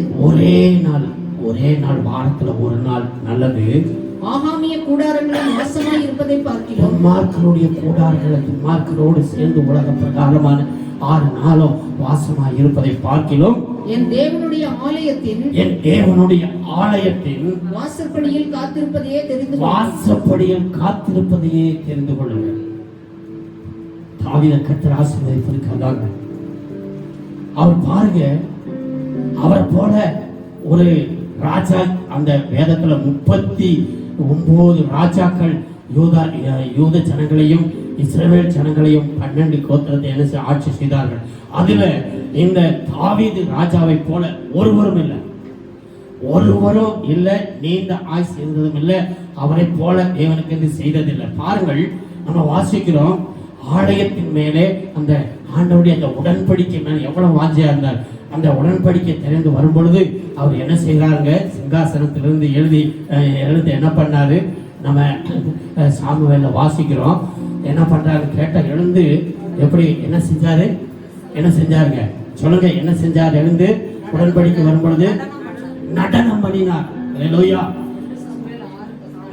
6 பாருங்க, அந்த உடன்படிக்கை வரும்போது என்ன எழுந்து என்ன செய்ய அந்த வசனத்தை வாசிங்க. என்ன ஒரு இது 2 சாமுவேல் 6ஆம் அதிகாரம் 13-14. கர்த்தருடைய பெட்டியை சுமந்து போகிறவர்கள் 6 தப்படி நடந்தபோது மாடுகளையும் கொழுத்த ஆட்டுக்கடாக்களையும் பலியிட்டான். ஆமா, தாவீது சணல் நூல் ஏபோத்தை தரித்துக் கொண்டு தன் முழு பலத்தோடும் கர்த்தருக்கு முன்பாக நடனமாடினான். உடன்படி பலி செலுத்துறாங்க, ஸ்தோத்திர பலி. அங்க காலையில படி அந்த பழைய பாட்டுல பலி. அருமையான தேவப்பிள்ளையில நடனம் எந்திரிச்சு ஏபோத்தை கட்டிக்கிட்டு நடனமாடுறான். அந்த மீகாவுடைய மனைவி பார்த்து கேவலமா சொல்றான். அப்போ ஒரு வார்த்தை சொல்றாரு, நீ ராஜாவா இருக்கும் பொழுது இப்படி போய் கேவலமா ஆடுறீங்க. நிறைய நேரங்கள்ல சபையில வந்தா கரங்களை தட்டுறதுக்கு பயம், சரியா ஆவியில நிரம்பி ஸ்தோத்திரம் பண்றதுக்கு பயம். என்ன இப்படி கத்துறாங்க, இப்படி சொல்றாங்க? தேவ பிள்ளையே இல்ல. அதனால நீங்கள் ஆலயத்திலே வந்து ஆராதிக்கும் போது ஆவியோடு, அதுதான் ஆண்டவர் சொன்னார், ஆவியோடு உண்மையோடு முழு பலத்தோடு முழு ஆத்மாவோடு ஆராதிக்கிறது தான் ஆலயத்திலே தேவன் விரும்புகிறார். அப்ப சொல்றாங்க, என்ன சொல்றாரு பாருங்க. அந்த மீகா சொல்லும் பொழுது 6ஆம்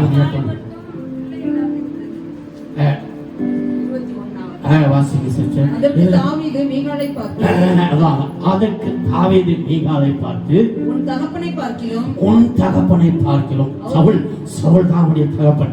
உன் தகப்பனை பார்க்கிலும் அவருடைய எல்லா வீட்டாரை பார்க்கிலும் என்னை இஸ்ரவேலாகிய கர்த்தருடைய ஜனத்தின் மேல் தலைவனாக கட்டளையிடும்படிக்கு தெரிந்து கொண்ட பாருங்க, நல்லா செய்யுங்க. தலைவனாக கட்டளையிடபடி தெரிந்து கொண்ட கர்த்தருடைய சமூகத்திற்கு முன்பாக ஆடி பாடி கர்த்தருடைய கரங்களை தட்டி கர்த்தர் சோத்திரம். கர்த்தருடைய சமூகத்துல வந்து இங்க வந்து பாரு இவர் நல்லா டான்ஸ் ஆடு நல்லா குதிக்கிறான்னு பாஸ்ட் மெச்சுவோ நீ மனிதர்கள் மெச்சுவோ அல்ல, கர்த்தருடைய சமூகத்துக்கு முன்பாக ஆடி பாடினேன்.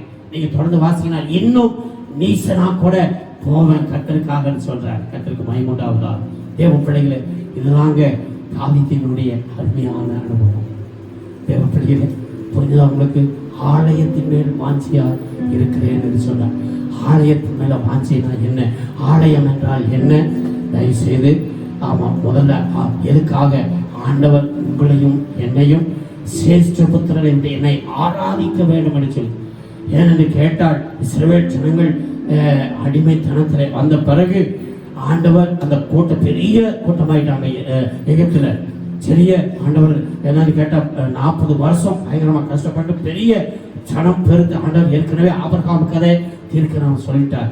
அப்ப என்னன்னு கேட்டா தேவன் மோசேட்ட சொல்றாரு, என் சிரேஷ்ட புத்திரனை என்னை ஆராதனை செய்யும்படி போக வேண்டும், இல்லைன்னா உன் சிரேஷ்ட புத்திரனை எல்லாம் கொண்டாடு. அதே மாதிரி கலைச்சல் படுத்த கண்டு விட மாட்டேன் அடிச்சாரு.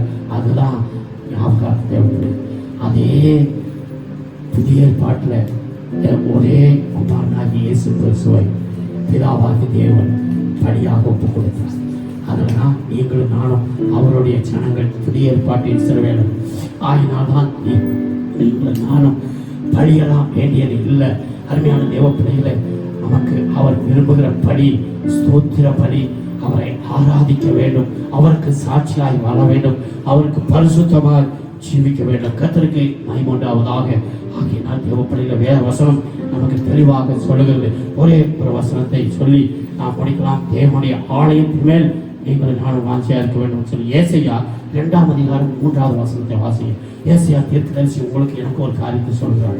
ஏசையா 2:3வது வசனம். திரளான ஜனங்கள்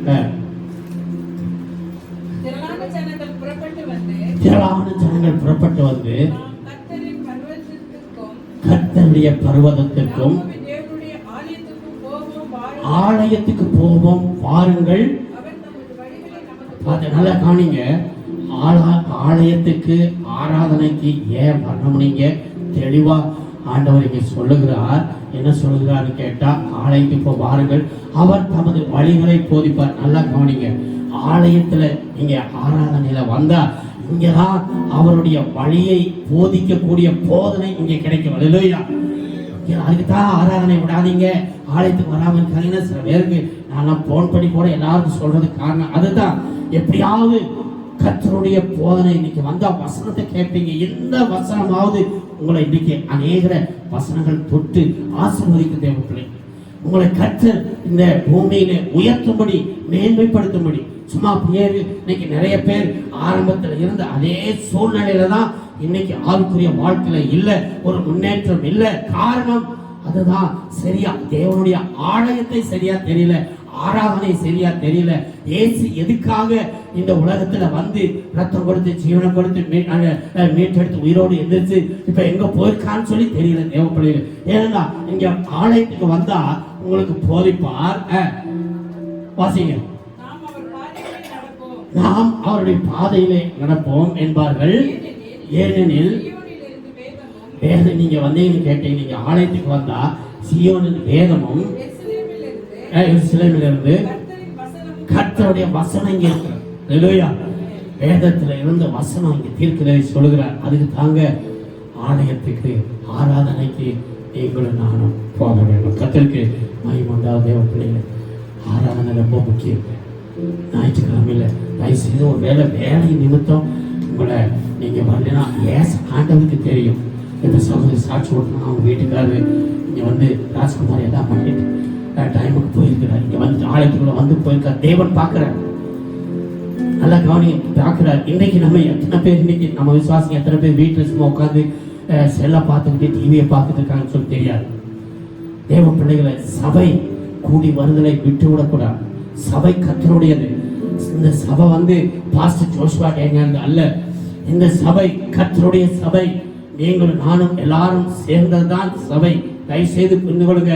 நீங்க என்ன சொல்ல, நீங்க தான் ஆலயம், நீங்களும் நான் தான் தேவனுடைய ஆலயம், நீங்களும் நானும் தான் சபை. அதனால சபை கூடி வருகிறத விட்டு விடாதீங்க. சபைக்கு அருமையான தேவ பிள்ளைகளை சபையை தேவன் கனப்படுத்த போகிறார். அதனால உங்களுக்கும் எனக்கும், ஆமா எல்லாருக்கும், இந்த உலகத்தில் இருக்கிற அத்தனை சபைக்கும் ஒரே ஒரு பேர். என்ன சபை? மணவாட்டி சபை. அந்த மணவாட்டி சபையைத்தான் அழைக்க மணவாளன் வரப்போகிறார்.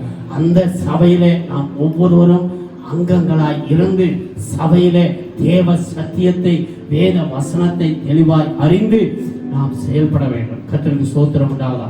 சபை வேற யாருக்கு சொந்த இல்லை. தேவ பிள்ளைகளை பாஸ்டர் ஜோஷுவா டேனியல் தான் அப்படி சொல்லிட்டாரா சபைக்கு வர வேண்டாம். ஒரு காலமும் பாவம் செய்தாலே ஒழிய யாரையும் சபையை விட்டு போவேன்னு சொல்றதுக்கு எதுவுமே இல்லை. ஆனா நான் எப்போதும் ஆரம்பத்திலிருந்து எப்போதும் சொல்லுகிறது, சபையில சில நேரங்களிலே சிலருக்கு சபை பிடிக்கலன்னு கேட்டா, ஒன்று நல்லா புரிஞ்சுக்க, 3 காரியம் முக்கியம். ஒன்று, சபை வந்து என்ன கேட்டா சத்தியம் சரியில்லை, உபதேசம் சரியில்லைன்னா அந்த சபையில நீங்க என்ன செய்யறது இருந்தா கொஞ்சம் உங்களுக்கு கஷ்டமா தான். 2வது, தேவ பிள்ளைகளை சபையை நடத்துகிற ஊழியக்காரனுடைய சாட்சி, அவனுடைய வாழ்க்கை சரியில்லைன்னா நீங்க அந்த சபையில இருக்கிறது பிரயோஜனம் இல்லை. 3வது, தேவ பிள்ளைகளை சபையில பாருங்க நல்ல ஐக்கியம் இல்லை அப்படின்னு அந்த சபை அப்படின்னு சொன்னா நீங்க அந்த சபையில இருந்தீங்கன்னா கொஞ்சம் கஷ்டம். இதுதாங்க முக்கியமான காரியம். அதை விட்டுட்டு சரியா அவங்க சரியில்லை, இவங்க சரியில்லை, அதை சொல்லிட்டார், இதை சொல்லிட்டார். சபை கர்த்தருடையது. ஆலயம், ஆலயத்திலும் பெரியவர் இங்கே இருக்கிறார். இந்த ஆலயத்திலும் பெரியவர் இயேசு கிறிஸ்து இங்கே இருக்கிறார். தேவ ஆலயம் நீரே. அதான் பாட்டு பாடினோம், தேவ ஆலயமும் நீரே. சரியா அந்த பாட்டு போன வார்த்தை கூட அருமையான பாட்டு. அந்த ஆலயத்தை குறித்து பாடினோம். தேவ பிள்ளைகளே, தேவனுடைய ஆலயத்துக்கு போகும்போது மனமகிழ்ச்சியாக தேவனுடைய ஆலயத்தில் என்ன இருக்குன்னு கேட்டால் தேவ பிள்ளைகளை செழிப்பு இருக்கிறது. சங்கீதம் 92 இதுல 13 வாசிக்கிறோம். தேவனுடைய ஆலயத்திலே வருகிறவர்கள் எப்படி இருப்பார்கள்? நீதிமான் பனையை போல் செழித்து, நீதிமான் பனையை போல் செழித்து, லீபனோனில் உள்ள கேதுருவை போல் வளருவான், கேதுருவை போல வளருவான். கர்த்தருடைய ஆலயத்திலே நாட்டப்பட்டவர்கள், கர்த்தருடைய ஆலயத்திலே நாட்டப்பட்டவர்கள் எங்கள் தேவனுடைய பிரகாரங்களில் செழித்திருப்பார்கள். கர்த்தருடைய ஆலயத்துக்கு வருகிறவர் செழித்திருப்பார். கர்த்தருக்கு மகிமையுண்டாவதாக. அருமையான தேவ பிள்ளைகள், ஒரு சாட்சியை நான் சொல்லி முடிக்கிற எல்லாரும் எழுந்திருக்கணும். ஒரு ஐஸ் விற்கிற ஒரு குடும்பம் எல்லாரும் எழுந்திருக்கிற தயவு செய்து இந்த சாட்சியை நான் இந்த அனுபவத்தில் இந்த சாட்சியை நான் கேட்டிருக்கிறேன். கோயம்புத்தூர்ல வேதாகம் கல்லூரி படித்திருக்கும் பொழுது ஒரு சாட்சி ஒரு சபையிலே நடந்தது. தேவ பிள்ளையிலே ஆலயத்தின் மேலே எவ்வளவு ஆராதனை வாட்சி என்று சொல்லி ஒரு ஐஸ் விற்கிற ஒரு கம்பெனி வேலை செய்கிற ஒரு சகோதரர், அவர் இந்த குடும்பத்திலிருந்து ரட்சிக்கப்பட்டு அவருக்கு 3 பிள்ளைகள் இருந்தார்கள். தேவ பிள்ளைகளே, அவர் ஒழுங்காக ஆராதனைக்கு போவார். அவருக்கு டெய்லி வியாபாரமாக இருந்தாலும் அவர் ஆராதனைக்கு போகாமல் ஞாயிற்றுக்கிழமையில வேற எதுக்கு போக மாட்டார், மற்ற நாளெல்லாம் போவார்.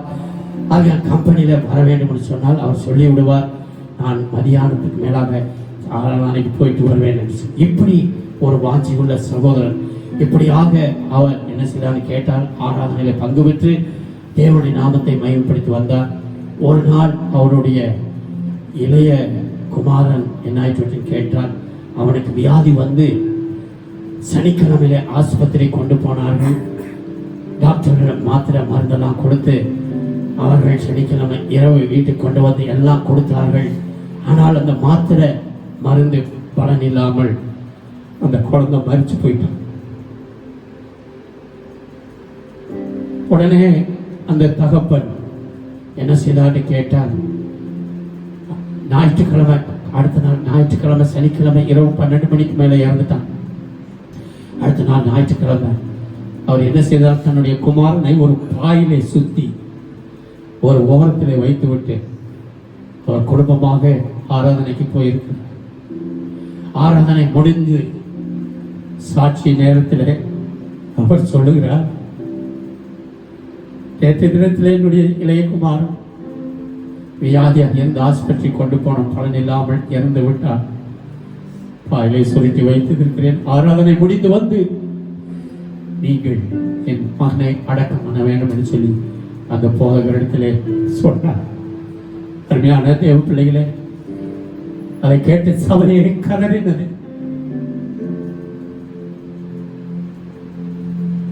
சபையில் இருக்க அத்தனை பேரும் இவர் என்ற ஒரு மனிதன் ஞாயிற்றுக்கிழமை பையனை செத்த பையனை சுத்தி பாயில ஒரு மூலையில வச்சுட்டு ஆராதனைக்கு வந்திருக்கிறார். தேவ பிள்ளைகளே,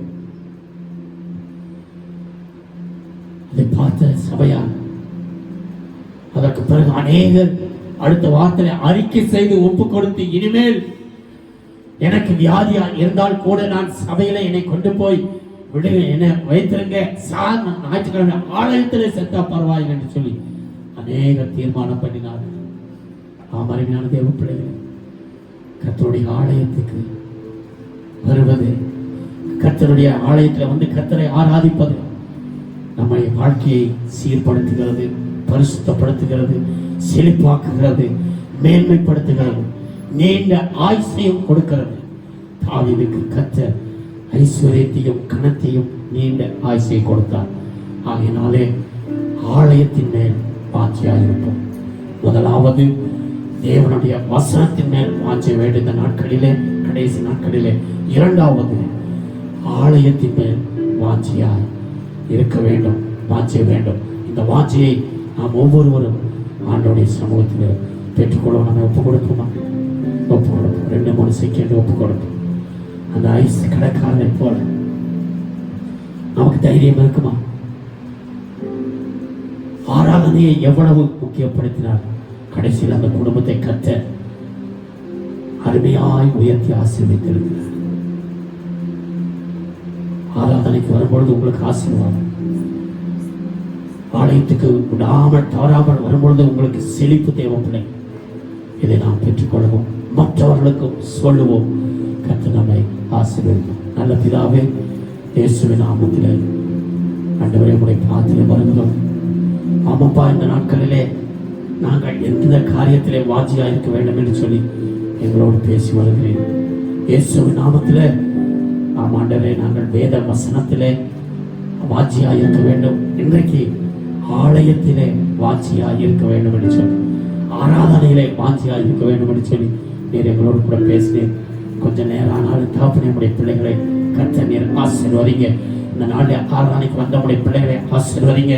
இனிமேல் தொடர்ந்து நம்முடைய பிள்ளைகள் தேவனுடைய ஆராதனையிலே வந்து உம்மை ஆராதிக்க, உம்மை மகிமைப்படுத்த கிருபை செய்யுங்கப்பா. வராத எங்களுடைய சபையின் பிள்ளைகளுக்கு இந்த வசனங்களை நாங்கள் சொல்லி எப்படியாவது அவர்கள் தொடர்ந்து எல்லாரும் ஆமாண்டவரை ஆராதனையில வந்து உம்மை மகிமைப்படுத்த கிருபை தாங்க. தொடர்ந்து நம்முடைய பிள்ளைகளை ஆசீர்வதியும். ஒவ்வொருக்கு வேண்டிய கிருபை தாங்கப்பா. இந்த ராட்சவனை பிள்ளைக்கு இருக்கிற பண கஷ்டங்கள் எல்லாவற்றையும் நீக்கி, கடன் பிரச்சனை மாற்றி, பற்றாக்குறைகளை எல்லாம் நீக்கி உடைய பிள்ளைகளுக்கு வேண்டிய ஆசீர்வாதங்களை தாங்க.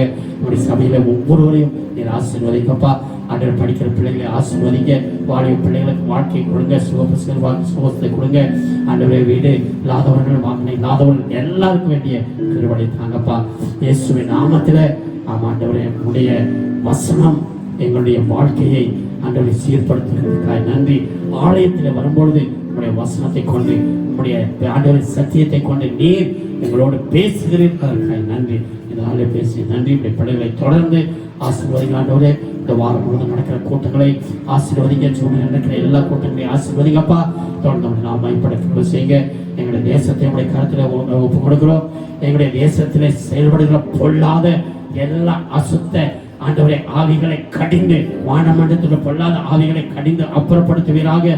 ஆண்டவரே, இந்த ஆவிகளுக்கு ஒப்பு கொடுத்த பொல்லாத எல்லா இந்த ஆண்டவரே சோதனையா, ஆண்டவரே, இந்த பிராமணர்கள் கர்த்தாவே இயேசுவே ஐயா, அந்த பொல்லாத எல்லா மனுஷர்களையும் நிர்மலமாக்குங்க. கர்த்தர் எங்களுடைய தேசத்தை விடுதலையாக்கி காத்துக்கொள்ளும். தொடர்ந்து நம்முடைய கிருபைகளோடு கூட அந்த நம்முடைய பிள்ளைகளை ஆசீர்வதி. இந்த வார்த்தை நம்முடைய வரவேற்கும் என்றால், எங்களை சந்தித்திருந்தால் நாங்கள் எப்பொழுது ஆயத்தமாக தெரிவித்தார். வசனத்தை கேட்டு அதன்படி நாங்கள் நடக்க, வாழ, ஜீவிக்க எங்களுக்கு கிருபை செய்யும். ஆசீர்வதி. பெரிய காரியங்கள் செய்யும்.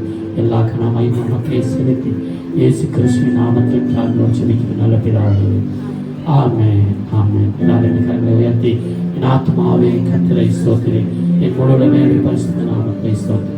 என் ஆத்மாவே கர்த்தரை ஸ்தோத்திரி, அவர் செய்த சகல உபகாரங்களும் பரவாயில்லை. ஆமென்.